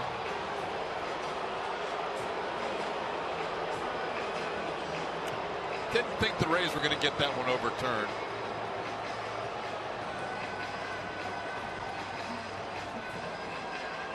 Well, with John Jaso due up,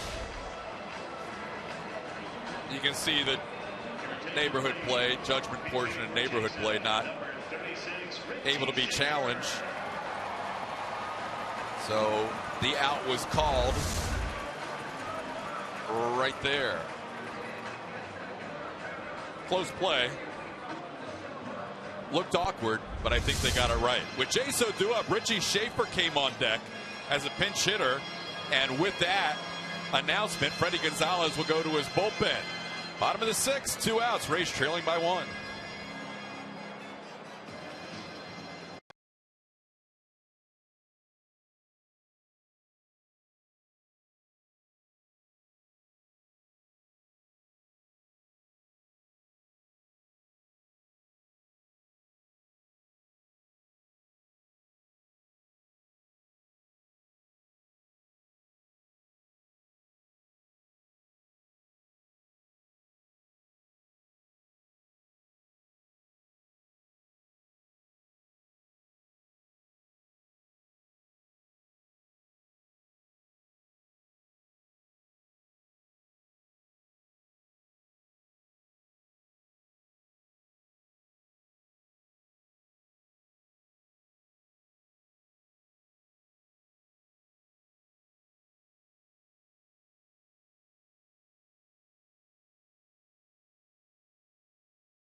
within a run. A runner on first base, and a new pitcher for the Atlanta Braves is the right-hander David Ardsma.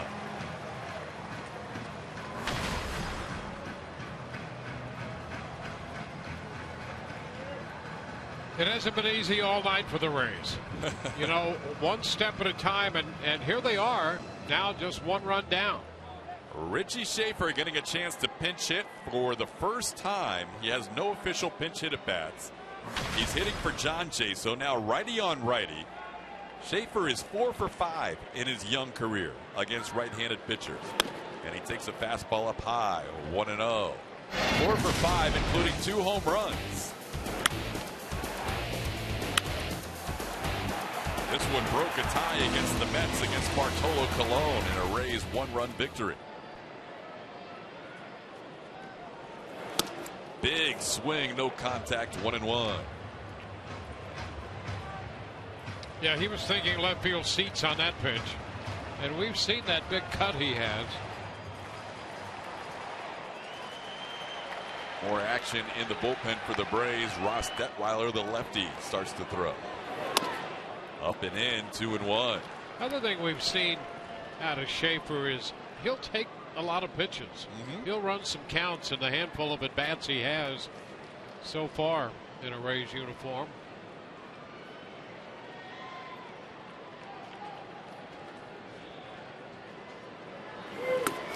Another swing.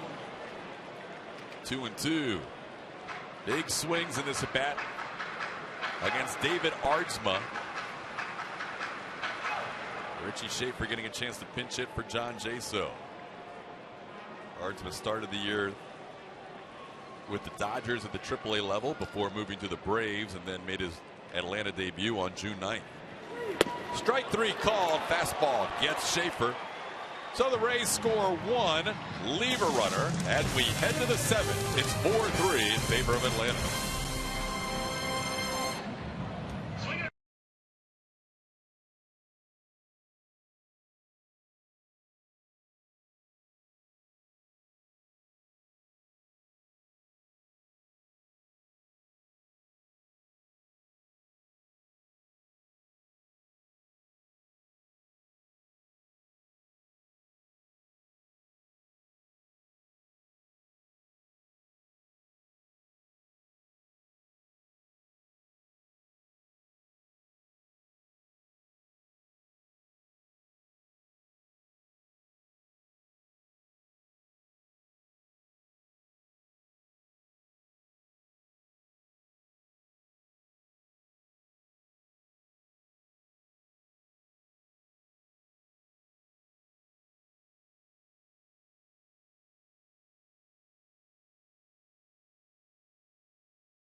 The hitting star for Atlanta with a 2-run single in the 2nd that made it 3-0. Then this solo home run down the line on a changeup in the 5th made it 4-1 Atlanta. The Braves, though, battling back with a run in the 5th on this bomb by Grady Sizemore, home run number 6 in his Rays career.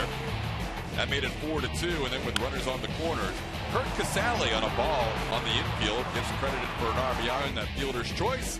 And that makes it 4-3. That's where we stand, heading to the 7th for all the action the rest of the way. Once again, Wayne Stats. Thank you very much. It will be Nick Swisher to lead off the 7th inning, and back to the hill goes Jake Odorizzi. His first pitch is high. Odorizzi has had a couple of extended innings tonight. 25 pitches in the 2nd, 22 in the 5th, and he had a 9-pitch 6th. Cut and the miss. Change up there takes the count to 1-1, and that Takes the pitch count to 99. Tadoslavich will be next, and then Siriaco. Swisher went after the fastball up. That one up out of the zone, and he fouls it. So it's 1-2. Odorizzi coming off his outing against the Mets. He threw 102 pitches then, and the prior outing up in Fenway, 113.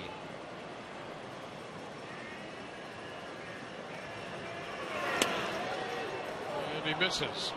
Pitch wide. 2-2.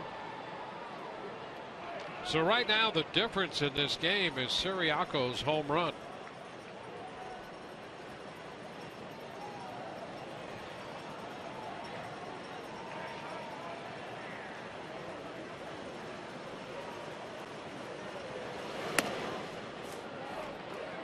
Full count.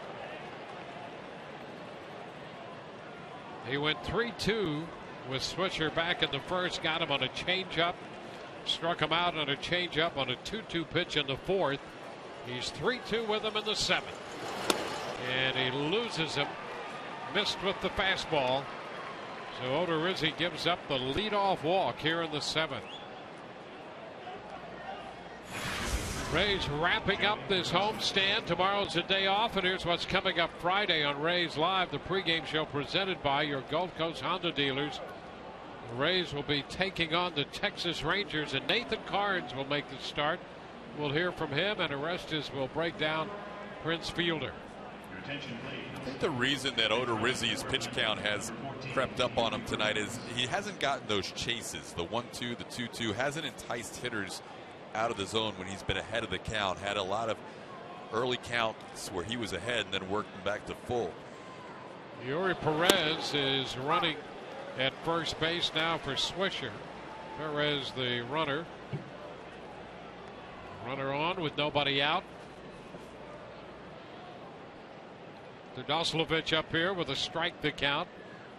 He doubled home a run in the second inning and scored.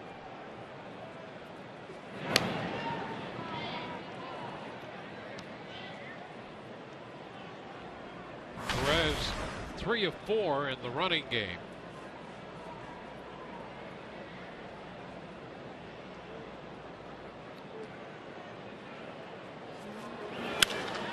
Fly ball back into left. Sizemore will go to the track, to the wall. He leaps, and it's going to be off the wall. Perez will go to third on the two-base hit. Now it's second and third with nobody out. So big trouble for the Rays after they've closed the gap to 1. The Braves come right back and mount a major threat, and that's going to be it for Odorizzi. Tadoslavich with his second double of the night, both the opposite way. This one was just beyond the glove of Grady Sizemore. Hits at the top of the padding, and Sizemore misses it. Actually hit just off the base of the fence, about a foot over his glove. And that'll be the last batter Odorizzi faces.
by Kubota. For more information or to find a participating dealer, go to FloridaKubotaDealers.com and by your Gulf Coast Honda dealers. Rays make the pitching change, and it is Alex Colomé. 105 pitches for Odorizzi tonight. 6 innings plus and responsible for 2 men on as he leaves. And Pedro Siriaco, who's driven in 3 runs tonight, up here against Colomé with the infield up.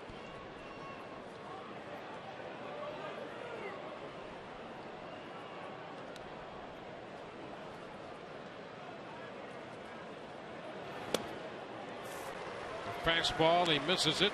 Strike 1. 23rd appearance for Colomé, his first since the 7th, which was last Friday when he pitched in the 4-3 loss to the New York Mets. He got the final out in the 9th inning when the Mets scored 2 unearned runs. Swing and a miss, ball rolling away, but no jump by Perez down at third. He was screened a bit, and by the time he realized that the ball was rolling as far as it was, Casale was on it and no chance for Perez to score. Yeah, Kurt was crossed up here. He was expecting a fastball, and that ball had movement to it, and then it got away. It was a close call for Perez with no outs. He elects to stay. It would have been close. You see Perez there just hesitating long enough to let that opportunity elude him.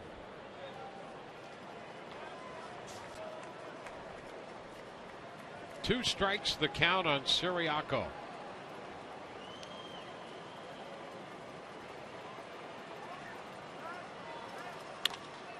Fly ball into left. Sizemore will make the catch. The tag. The run will score. And the other runner moves to third. And again, it's a 2-run ball game. Siriaco driving in his 4th run of the night, which ties his career high. He has only 51 career RBIs, 4 tonight. It's 5-3 now. Yeah, Pedro Siriaco having a huge night, and great aggressive base running by Joey Turdoslavich on that throw coming in. Longoria was the cutoff man, but the throw short hopped him, and Turdoslavich, with the play right in front of him, went from second to third. Michael Bourne. And this one gets by and down the line from third. Throw to the plate, not in time. So Turdoslavich scores. And the Braves get both of those runs and rebuild a 3-run lead. That's a wild pitch charged to Colomé. This ball looked like it fooled Casale also. I think it did. He got fooled earlier when he was expecting a fastball, got a cutter, and that ball, Kurt was expecting something up in the zone and just didn't react to it like you would expect him to.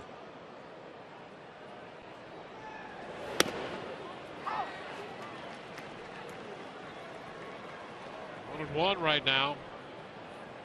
So both the runners have scored. Well, it was a battle to get back to within a run, and now the Rays trail by 3. You can understand a cross-up with a runner on second. That's when you mix up your signs so that the opposing team can't steal signs, but with a runner on third, a little unusual to be crossed up, but Kirk did not react to that pitch very well.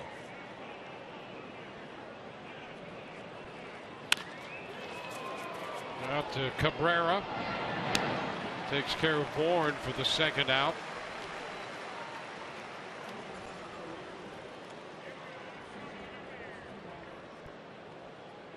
Center fielder, Cameron Maker. So these 6 runs turn out to be earned off Odorizzi. Gave up a home run, struck out 6 and walked 1.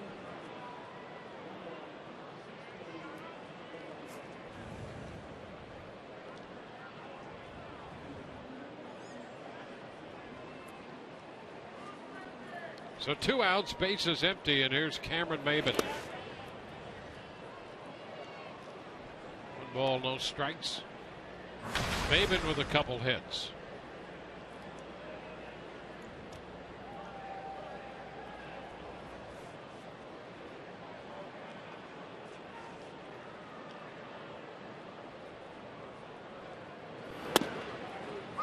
No errors tonight charged to the Rays. Just but think of that. This has not been an airtight performance by any stretch. No, it's one of the more sloppy defensive games we've seen to not have any errors committed. Just not real crisp at all defensively. Unusual game for the Rays. I mean, you allow a runner to move up from second to third on a routine shallow fly ball. A couple of balls that were hit that weren't handled that went as hits. A couple to the outfield. One that landed on the infield. Just not a very clean game with the Rays giving the Braves more than 27 outs without an error. That's a strike call on the corner. Fastball at 95, and it's a 2-2 count.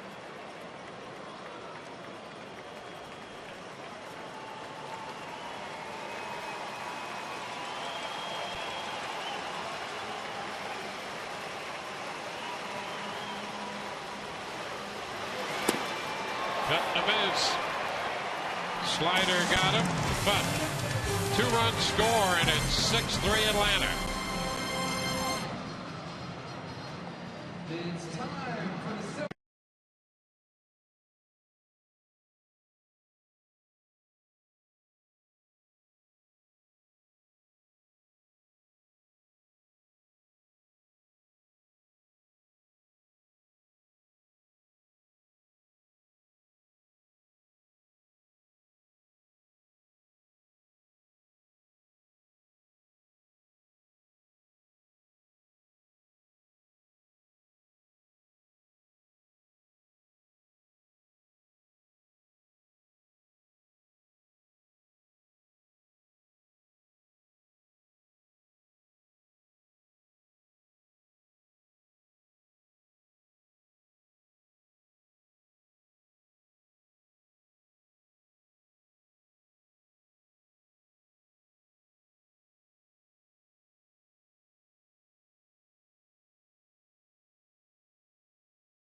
kind of field on Sun Sports.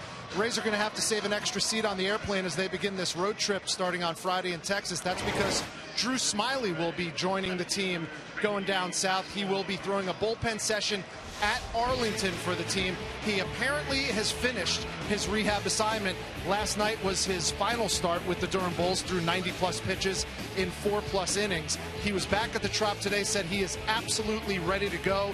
He said during this 3-month process there was a day or two when even he doubted that he was going to be coming back this year, but he feels as good as he ever has.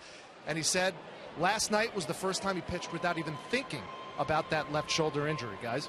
All right, thank you very much. It's a pretty full update right there on the Rays left-hander. He'll be headed to Texas to begin this road trip with the Rays. Meanwhile, another lefty, Matt Marksberry, on the hill for Atlanta, throwing a strike to Grady Sizemore, who lifts a fly ball into left center field. That's got some carry. Now Maybin gets over there, and the ball falls and bounces into the stands. And I don't know what's going on out there, but it's affecting both teams. That should have been Bourne's ball. Michael Bourne's a center fielder. When he came to Atlanta, he said, let the young kid patrol center. I have no problem playing left. But he gave up on this ball way too early. Watch Bourne just look at Maben right here. He's saying, you got it. No, that's the left fielder's ball. Maben had a longer run, and Maben pointed to his chest. Maybe if he would have gone full speed from the start, he could have caught that. But I think that ball's got to be Michael Bourne's ball because it was slicing towards him. Strange things have happened on that field tonight defensively.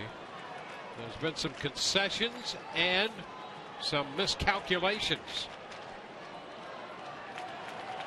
Here's Evan Longoria against the lefty Marksberry.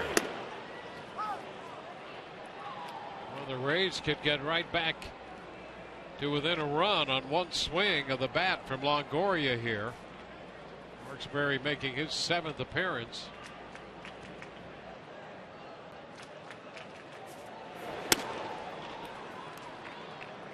It's 1-1. Feels like the Rays have been down by 3 a few times tonight. Yeah. They keep battling back. I mean, and you really have to think, how could they be down by only 3? And they got back to within 1, and then 2 more, and it's 3 again. But this is a Braves bullpen that, frankly, Freddie Gonzalez is trying to mix and match and find the right combination. And he knows who his 9th inning guy is. And hopefully we don't see him today in a safe situation, Arodys Vizcaíno. But all the other spots are pretty much up for grabs. Up the middle. Stopped by Peterson. Over to third. Sizemore is going to have to stop there. But Longoria has a base hit. Keeping that ball on the infield prevents Sizemore from thinking about scoring. Off the end of the bat, maybe even broke the bat. It got past the pitcher. And once it got past Marksberry, Peterson with a great job to keep it on the infield, but he was not going to throw out Evan Longoria. And now the Rays just that quickly bring the tying run back to the plate.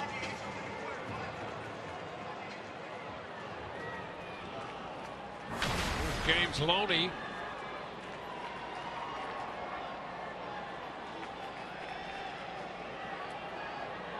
Marksberry, 24 years old. He'll be 25 in a couple of weeks. Loney shoots it into right. That ball's headed for the corner. Sizemore scores. Longoria will be held at third on the double. Loney gets the Rays right back in this thing. It's a 2-run ball game. Well, we've seen this Rays offense come from 3 runs down earlier in this homestand against Noah Syndergaard and Bartolo Colon. Tonight they're trying to come from 3 runs down for a 3rd time. And James Loney picks on the first pitch he sees from the lefty Marksberry and drills it off the wall in right. And the Rays are right back in business. Well, Loney would represent the potential tying run. And he's going to be lifted for the runner, Tim Beckham. Will pinch run at second base.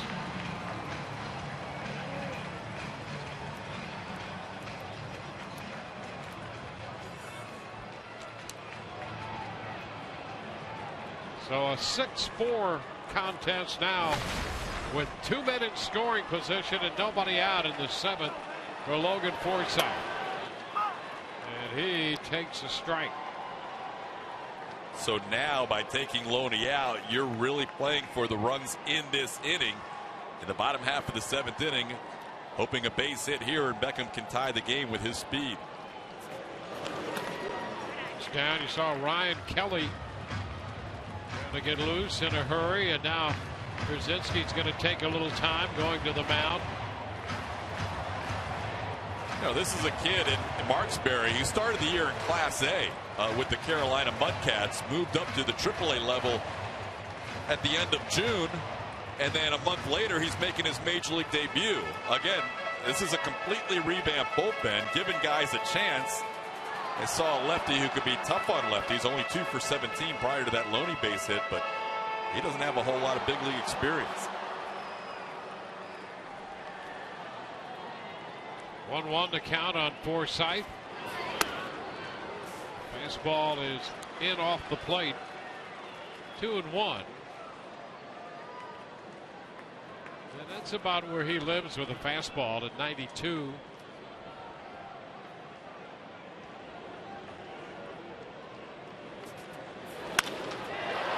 Fly ball lifted toward right center.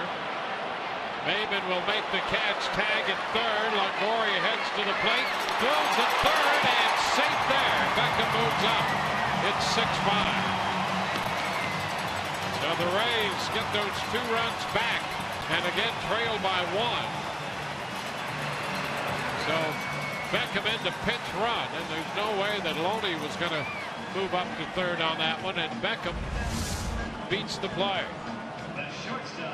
Forsythe got it just deep enough, and you're right, Dwayne. Loney doesn't even attempt to go to third on this play, and a great throw by Maben on the money on one hop, and Beckham's speed just too much as he beats the throw barely, or Wilfredi Gonzalez challenge. That was a bang play on the tag at third base. You saw Lance Barksdale make the call, and Charlie Montoya there also calling him safe, and I think Gonzalez wants them to take a look at this.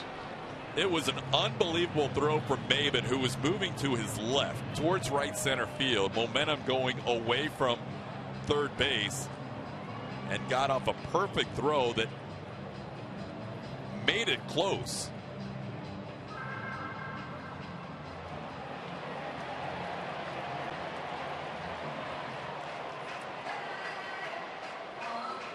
But good hustle by Beckham. It was worth the try. Even I don't think this is going to get overturned. It looks like he's got his fingers in there. See Gary Cederstrom and Lance Barksdale with the headsets on. But now, assuming this is not overturned, you're going to have to bring the infield in with Beckham on third. So already the fact that you pitch run for Loney, even though it's a calculated move, has paid off for Kevin Cash.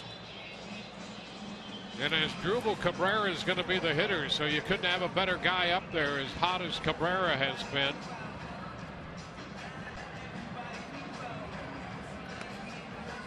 You know, they're going to look at this at all angles here, but the Rays getting some big base hits against this young left-hander, Matt Marksberry.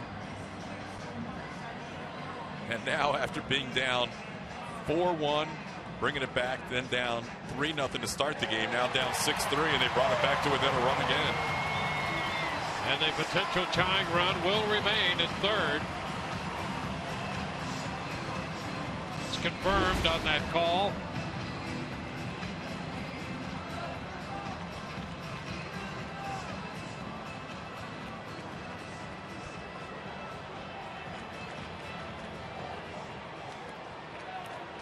Infield up.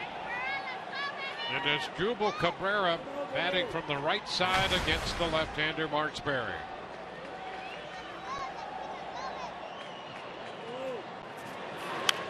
He pops it up foul. That's going to carry out a play. Brzezinski gives it a look, but no play. I mean, he's almost exclusively fastball against a righty. He has thrown one breaking ball against a righty in his short major league career, so he can gear up for fastball here and just send something to the outfield, and we're tied.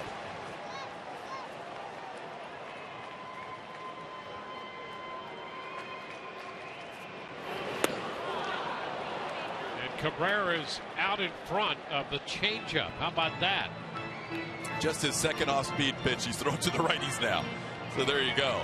Just when Cabrera was looking dead red, he gets the breaking ball.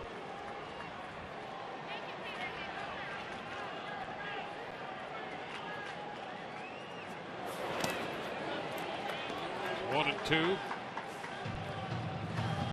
You know, part of this process for the Braves and Freddie Gonzalez is finding out what these guys are made of, and this is going to be a learning process for the last 50 games of their season to find out who they can build around in that bullpen.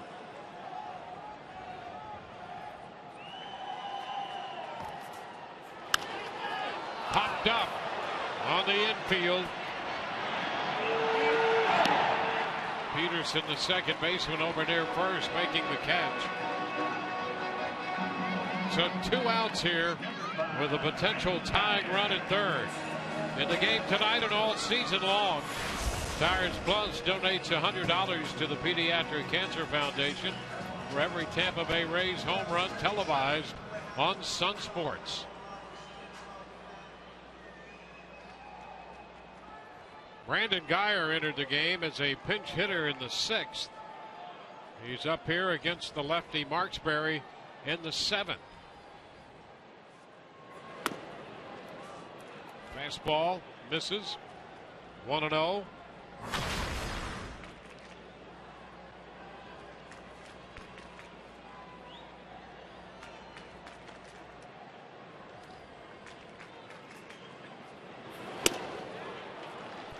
Ball, 1 strike. Fastball again.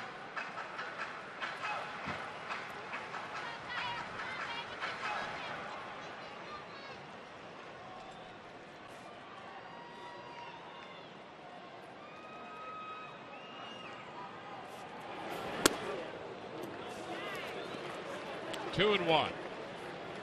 We've seen Guyer hit by pitches like that before. He almost was hit by that one. Wasn't afraid to move into that a little bit.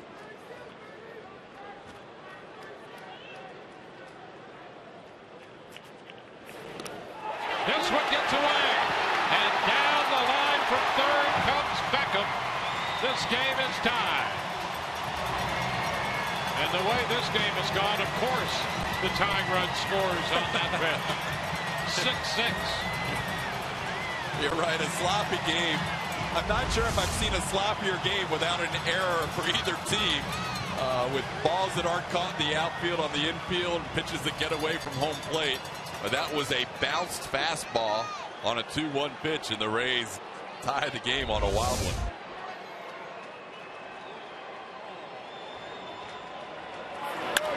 Guyer shoots it toward the corner. That'll bounce toward the bottom of the wall to Bourne. It's a double for Guyer. Now the Rays have the go-ahead run in scoring position with 2 outs in the 7th.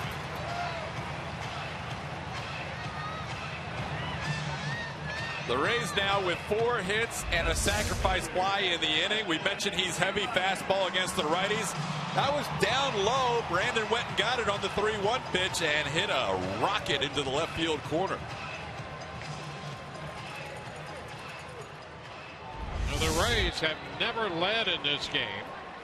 It's been a battle just to get even, and they're even now in the 7th. Here's Kiermaier against the lefty.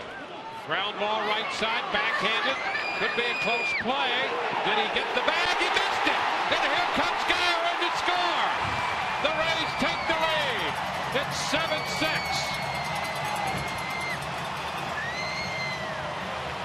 Kiermaier's speed putting the pressure on that play. And Marksberry missed the bag. Well, you knew with Kiermaier running, you had to be quick. Marksberry was too quick. His angle took him too far towards the outfield. Watch where his right foot is. Oh, it's too far in the outfield. He doesn't get to the bag. And great hustle by Brandon Guyer, who never stopped running. You can see Marksberry missed the bag. Guyer never stopped running, did not take it for granted that that would be the 3rd out. And in doing so, he scores on what ends up being a missed play by the Braves. There you see him, watching the play the whole way.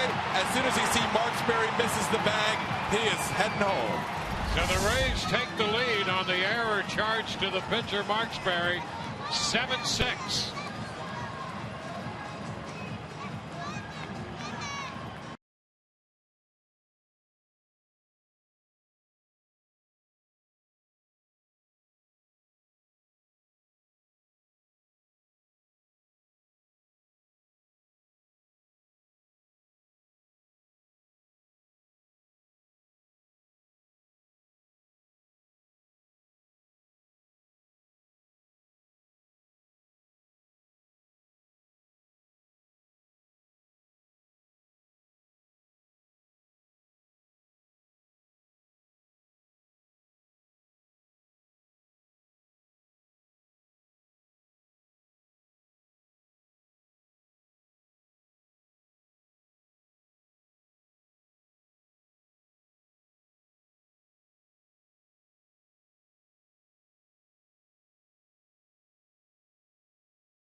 that little bouncer to the right side, and Kiermaier putting some pressure on the Braves. So Marksberry, the lefty, missed the bag. And now Kiermaier's at first. Ryan Kelly is in the game. And Kurt Casale is going to be the hitter. A 7-6 Rays lead now. For the first, and Kiermaier's back in. Kelly, the right-hander, 27 years old, out of Memphis, Tennessee.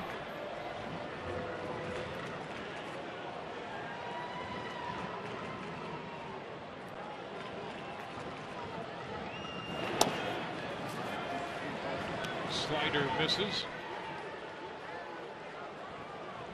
Ball, no strikes.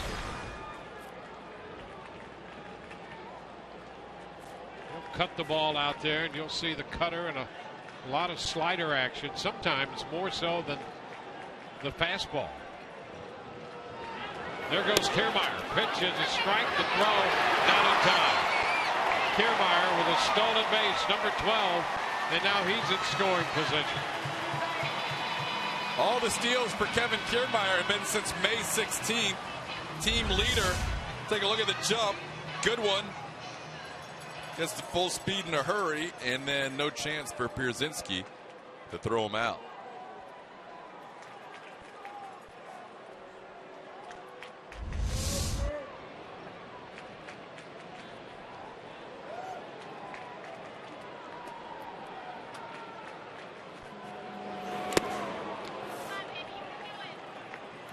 One and two, the count on Casale. You know, it's a tough situation for Freddie Gonzalez. He's got a very young bullpen. He tried to go to a youngster who a month and a half ago was in Class A, and then just less than 2 weeks ago made his major league debut. Marksberry with the lead, and unfortunately for him, and fortunately for the Rays, a wild pitch and an error have given the Rays a tying run and go-ahead run, with the young lefty not able to cover first in time. Fastball right there at 93. Pretty good velocity on his fastball for a guy who uses the cutter really as a primary pitch. Fly ball down the line and left. That's got some carry. Hits the pole. It's a home run. Kurt Casale hits the foul pole.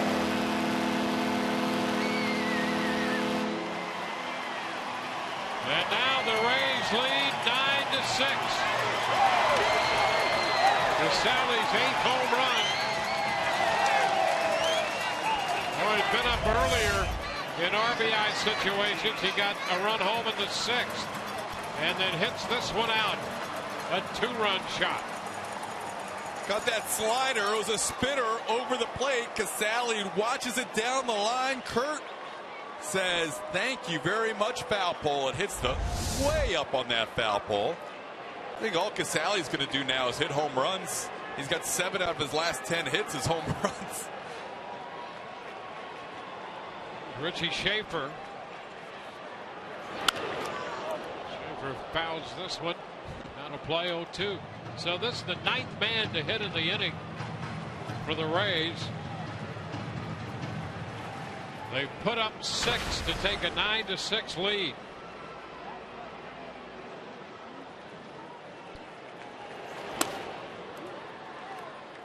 A ball and 2 strikes.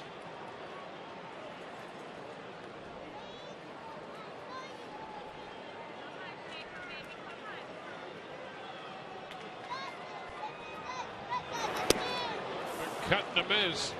So Schaefer's out on strikes. But the Rays sent 9 men to the plate. They score 6 times. And they take a 9-6 lead. The inning capped on the 2-run home run by Kurt Casale.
questions, starting as the wild card leading Angels battle the AL Central leading Kansas City Royals in a playoff rematch, followed by the Nationals taking on the Giants in a pivotal game for both teams' playoff chances.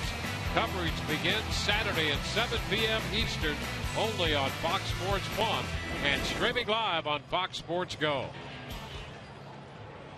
Logan Forsythe dons the first baseman's mitt. He'll play first, moving over from second, and Tim Beckham, who entered the game as a runner for Loney, now plays second base.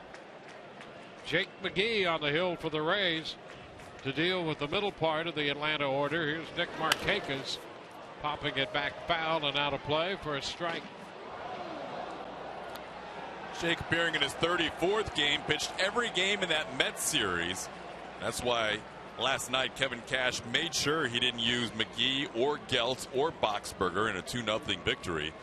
Jake getting back-to-back days off with yesterday's game off and the regularly scheduled day off Monday. Beckham picking up that ground ball, and Markakis is the first out in the 8th. 8th time the Rays have batted around this year, sending 9 men to the plate in the bottom of the 7th. The catcher, A.J. Pierzynski. We often talk about giving a team 27 outs, and ideally you give them even less than that when you're playing better defense. The Rays have given Atlanta more than 27 outs tonight, but Atlanta just gave the Rays 5 outs in that last inning. That first ball, the ball off the bat of Grady Sizemore, should have been caught, and then the pitcher error was another ball that should have recorded an out. Yeah, from the Atlanta perspective, a nightmarish inning to be sure.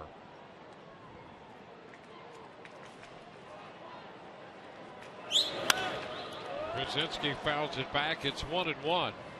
So the Rays batted around in the Mets series in the Saturday game when they scored 4 runs in the first inning and managed to eventually win that game 5-4.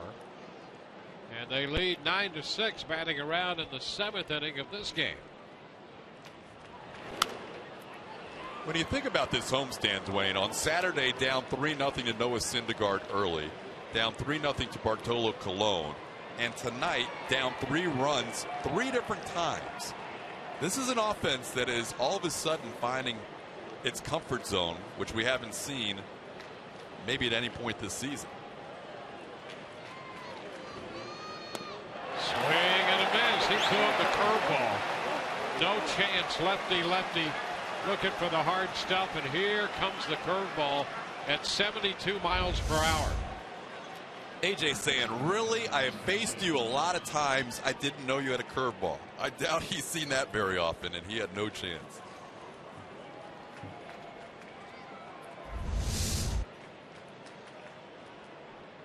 Two gone, bases empty. Adonis Garcia at the plate. No ball, no strikes. New York batting in the top of the 9th at Cleveland, trailing the Indians 2-1. Foul ball back.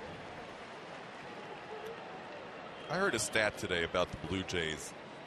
If they take the lead in the AL East, it'll be the first time they've led in the since post All-Star break since 2000. Well, they have won. They beat Oakland. They jumped out early and they won that game 10-3. And the Yankees are down by a run. So the stage is set.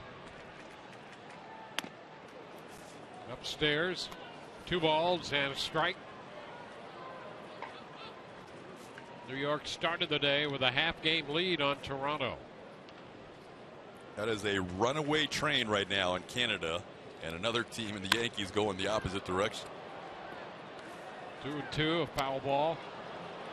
Well, the Blue Jays have now won 10 in a row, and if the Cleveland lead stands up, and it's only 1, the Yankees will have lost 5 in a row.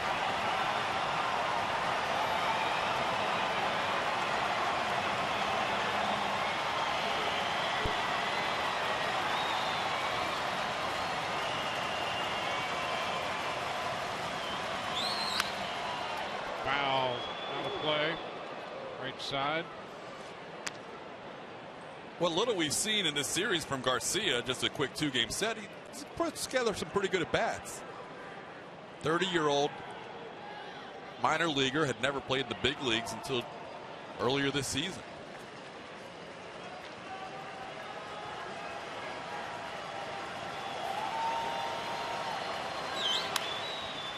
Battling here against Jake McGee. And a fastball at 96 and fouled it away.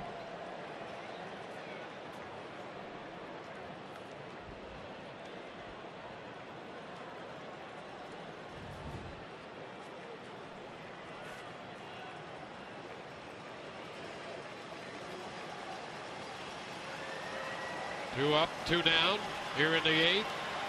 2-2 the count. Tries the curveball taken for a ball, and the count is full.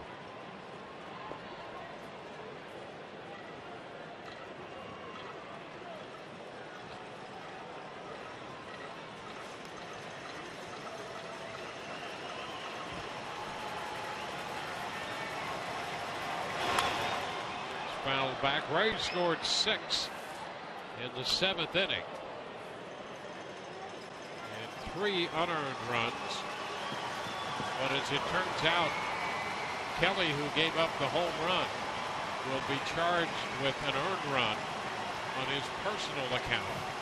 The team, however, charged with 3 unearned runs of the 6.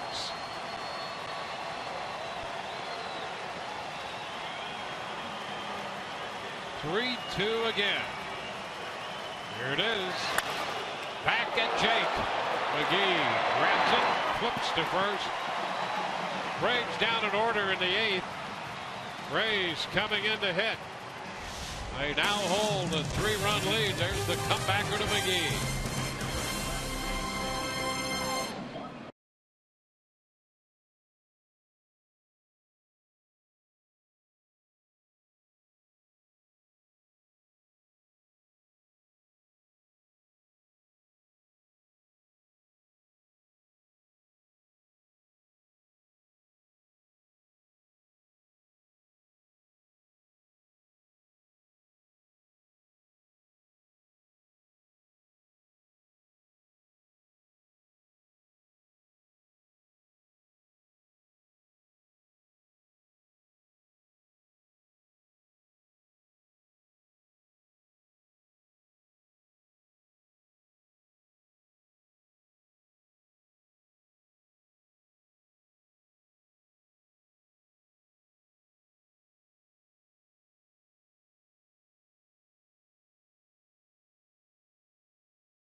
Tonight's game summary brought to you by Gold and Diamond Stores.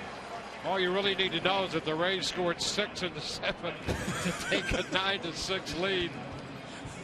That's your summary? That's it. Batted around, scored 6. They lead by 3. We go to the bottom of the 8th.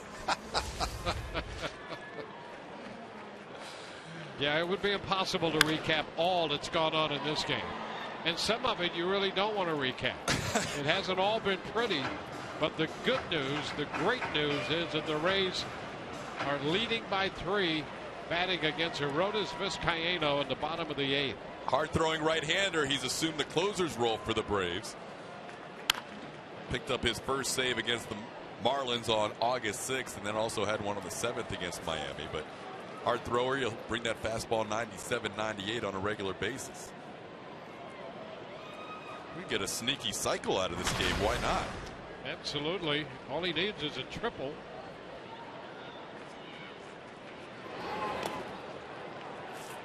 And cut the miss there on the slider down and in. So he's out on strikes. For one error being committed between these two teams, this has been one of the sloppier games you'll see with only one total error committed. Wow. And that was on the pitcher who missed the bag at first base, allowing the go-ahead run to score.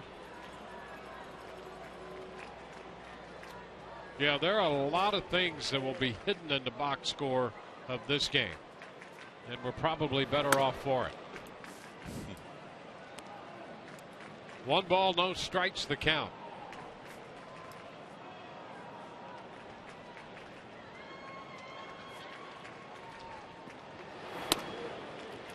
Well, the Rays were battling.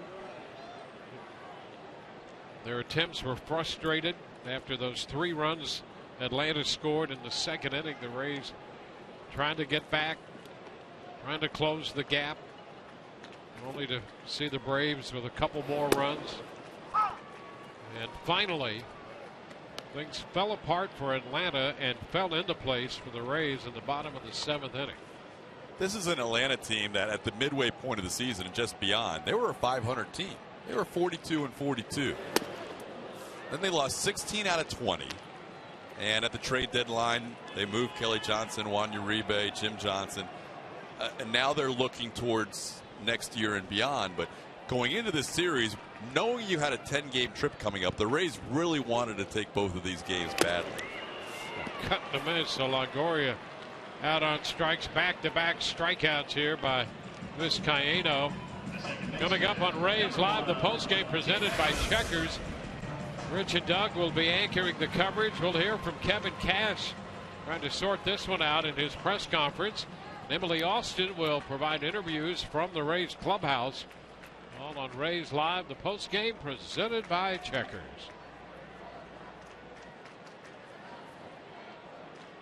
Tim Beckham now gets an at bat after pinch running and scoring a run in the 7th. He scored on a wild pitch. For the Rays to try and get to 2 games over 500, which they would do with a win tonight, it would be tough to try and make a move while you're on that 10-game trip. So they wanted to at least have a winning record going into that trip to entertain where things might be heading into September. When they come back off that trip, only 38 games remain in the season. Yeah, that's amazing, isn't it? Coming back off that long trip. The Rays starting the day just 2.5 back in the wild card race now. Yankees have been beaten. So the Yankees lose their game. That's a 2-1 Cleveland victory. And the Blue Jays win again, and they move into first by a half game in the AL East.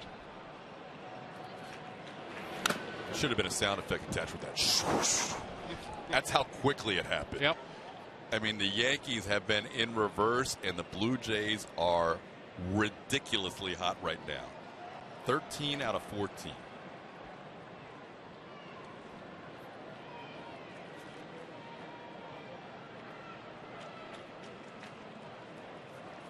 One and two, the count on Tim Beckham. And the swing and a miss, ball popping away from Pierzynski. The throw down to first will retire the Rays. 3 strikeouts for Vizcaíno. We go to the 9th, 9-6 Rays.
inning.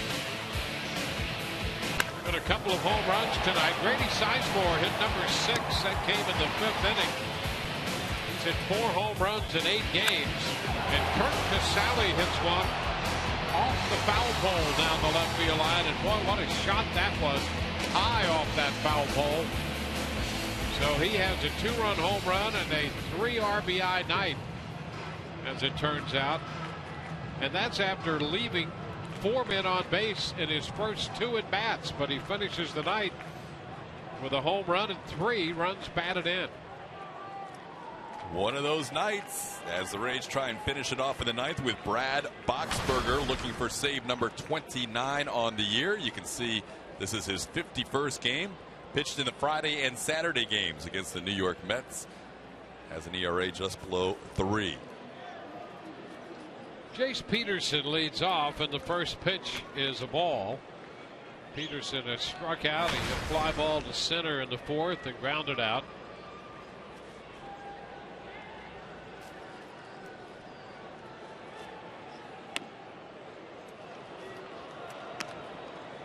Two and 0. Takes the changeup. Even though this is a save situation for Boxberger, starting in the inning with a 3-run lead, Baseball Reference has that late and close situation stat, 7th inning or later, tying run on deck or at the plate. Boxberger has been 2, McGee has been 1 for the last few weeks now.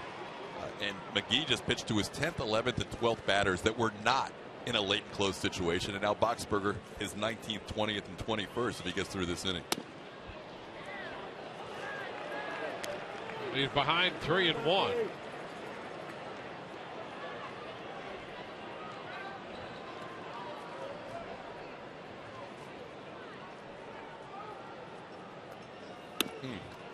And a ball. That's ball 4. Peterson draws a walk. Second walk given up by Rays pitching tonight. You know, that's the interesting thing. Out of everything that's happened, I think Atlanta pitchers have only walked 2 men. And now the Rays have given up their second walk. Boxberger has to zone it in a hurry. You don't want to start messing around with this 3-run lead and get the Braves back up to the top of the order.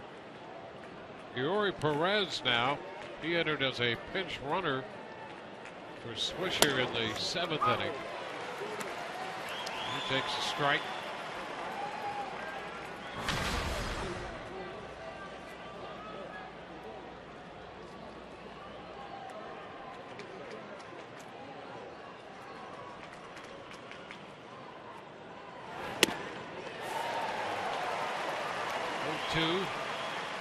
This is the fastball. Perez played last night. He was in the lineup at right field.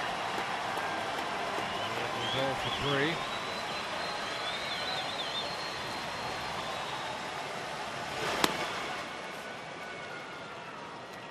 3. Ball, 2 strikes.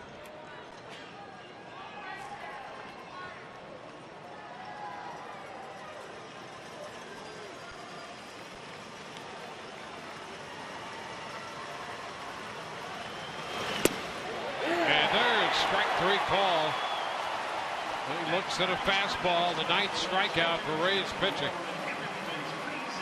Perez didn't like the call, but I'm not sure why. It was low, but I think it has the knees. Yes, it does, according to Fox Tracks on the outer half. That was a perfectly placed fastball by Mr. Boxberger. Joey Dudoslavich up here now.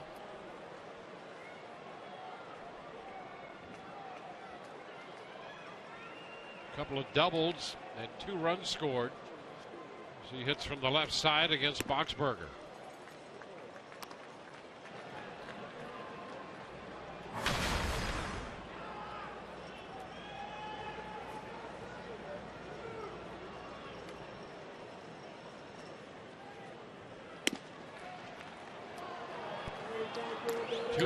When Kurt's been setting up on the outside part of the plate, that fastball has just been leaking a little bit. So Brad's been wide on a few of those fastballs. That's how he issued the walk to the first batter, now behind in the count 2-0. And And he finds the strike zone there over the inner part of the plate.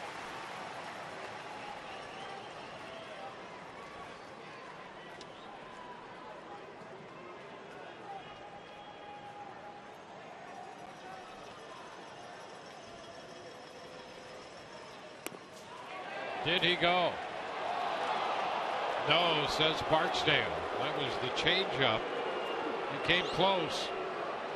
Almost 3-1. Excuse me, Dwayne. Almost got him to chase. Here's another look. Ooh. Yeah, that's better than close. He did go.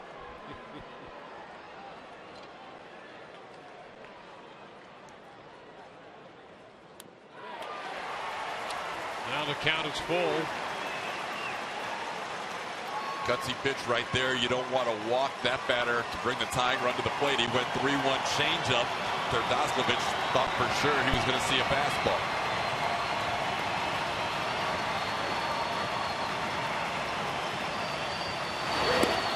And he walks him. Well, that puts 2 men on base. You get the potential tying run to the plate. And Pedro Ciriaco, who has matched his career high with 4 runs batted in this game tonight. He hit a home run in the 5th inning. That came down the left field line off Odorizzi. That was on a changeup. Boxberger lives and dies fastball changeup. It's already been a career night for Ciriaco.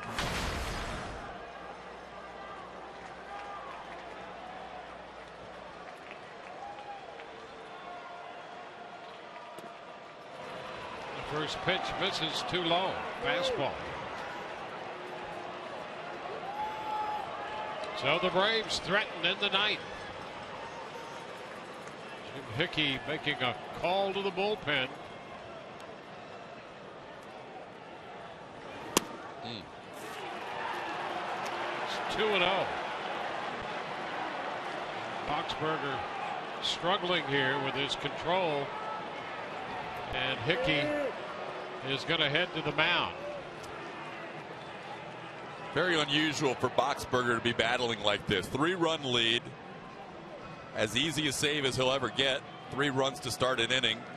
Facing the 6, 7, 8, and then if you have to, the 9 hitters in the lineup. And he walks 2 of the first 3, and now he's behind the number 9 hitter, 2-0.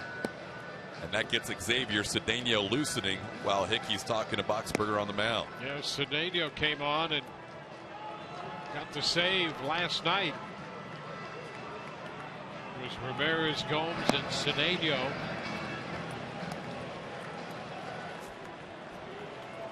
Two and 0 the count to Ciriaco.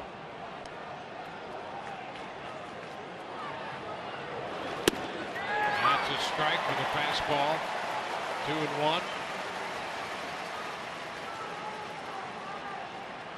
Top of the order on deck.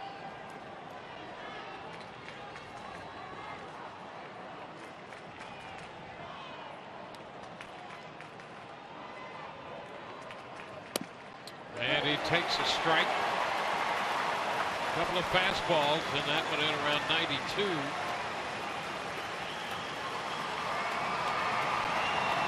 Bourne on deck. The 4 runs batted in. Ciriaco tonight equals the Braves high this year. They've done it 6 times. He has 4 tonight. It was a foul ball. Just fouled on the changeup.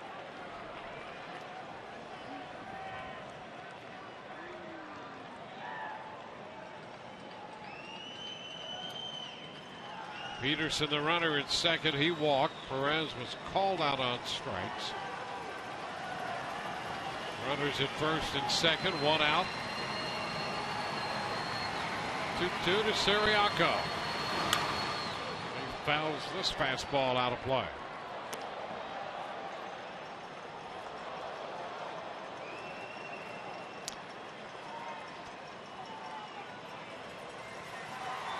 Boxberger facing his 4th hitter.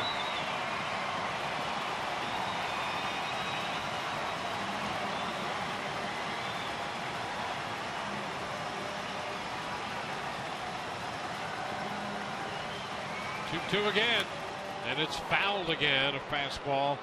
And boy, Siriaco took a big cut. He may have come into this game with no home runs this year. He's already hit one tonight, and boy, he was thinking about that one. Big cut on that 2-2 pitch.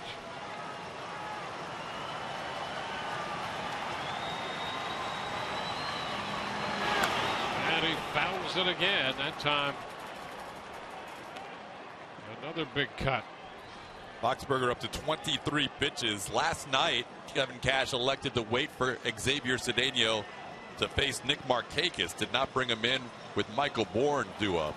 Bourne's on deck. Johnny Gomes does loom on the bench as a righty with power.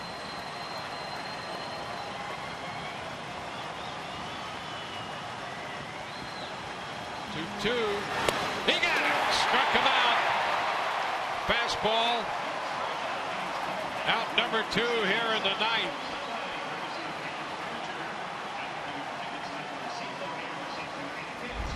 Two gone now with 2 men on. Challenge him with the fastball, inner half, and Boxberger bounces back, goes walk, strikeout, and now 1 out away.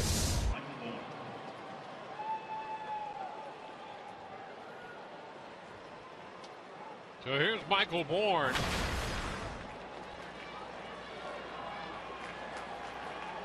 He's lined out, struck out, fouled out, grounded out.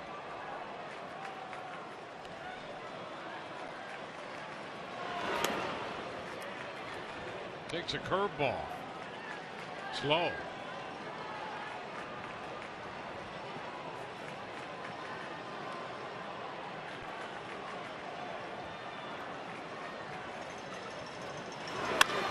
High popper, short right. Geyer there waiting. Rays win it. Rays score 6 in the 7th, and they come back to beat Atlanta. It's a 9-6 final. Braves got a couple walks in the 9th and leave 2. And the Rays take both games of the 2-game set, winning last night 2-0. And they post a 9-6 victory over the Atlanta Braves tonight to go 2 games over 500. The Rays are 58 and 56. Colomé is going to get the win. He's 5-4. A save for Boxberger, his 29th. Marksberry the loser. He's 0-1. It took 3 hours and 12 minutes to play this game before 16,337. And take a look at the wild card board here. The Rays at the moment 2 games back of Los Angeles for that second wild card spot. Toronto has moved into first ahead of New York. A half game separates the 2. The Rays now in 3rd place ahead of Baltimore and Boston. The Rays 4.5 back in the East and 2 back in the wild card race. A 9-6 final tonight at Tropicana Field. The Rays victorious right now. Let's go to Rich on the field. By Grady Sizemore, he had 3 hits tonight. Scott Kersey just walked by the bullpen catcher with a sign that said Wacky Wednesday. This was one of the more interesting, strange games that we've seen. I'm sure that you've played in, and the 7th inning made it all the more interesting. You obviously led off that inning with the double. What happened there? We just got some guys on base, got some big hits, some big plays when we needed it. It was one of those.